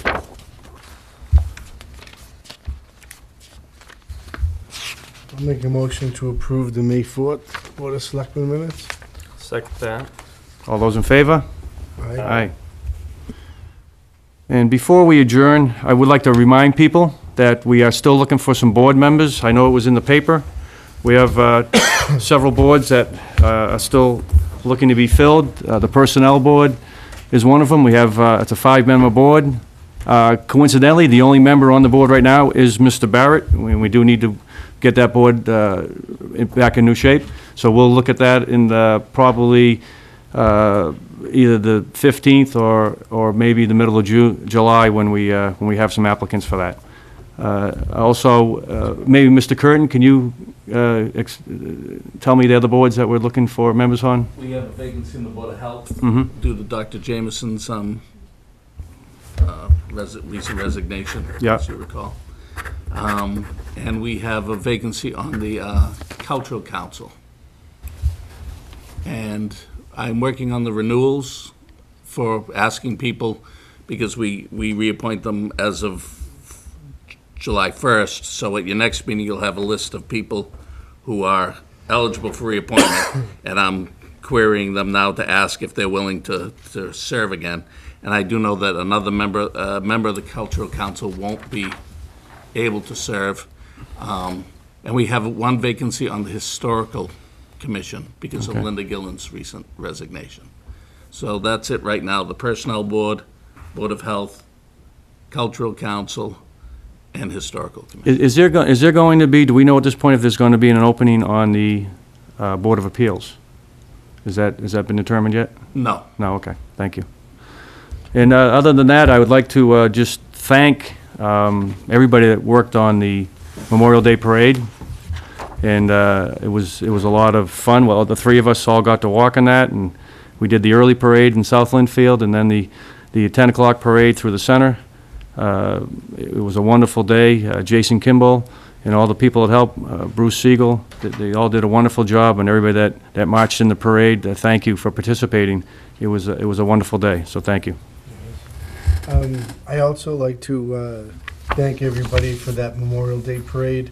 It was outstanding, and it was something that was certainly merited for our outstanding veterans that keep us safe, keep the country safe, and allow us to be America. I also like to bring up some issues that I like for my fellow selectmen to consider, and that is to try to continue enhancing the strength of our financial statements. I'd like to see 100% of our meals tax funds collected go to OPEB. Tom, before you go over some of that stuff, I'd like that stuff to be on an agenda, not to be going over the stuff without it, because if you're going to bring up items like that, I think people want to know about that ahead of time, so they can sit here and discuss that with us.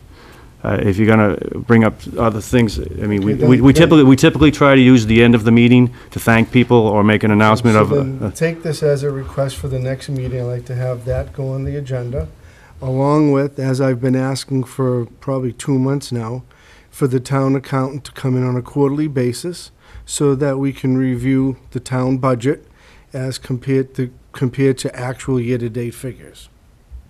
Okay. Chris? No, I just wanted to concur with my fellow selectmen about the Memorial Day Parade. I think the three of us enjoyed it, and there's so many people we could thank. Certainly Bruce Siegel and Jason Kimball did a tremendous job that was worthy of the sacred honor of those men and women who gave their lives to defend the United States of America. a reminder once again how blessed we are to be from Linfield. So I thank them for, and the group that put on the Memorial Day Parade. Another job well done. Great. I'll take a motion to adjourn then. Make a motion to adjourn. Second. All those in favor? Aye. Thank you. Two more things to sign.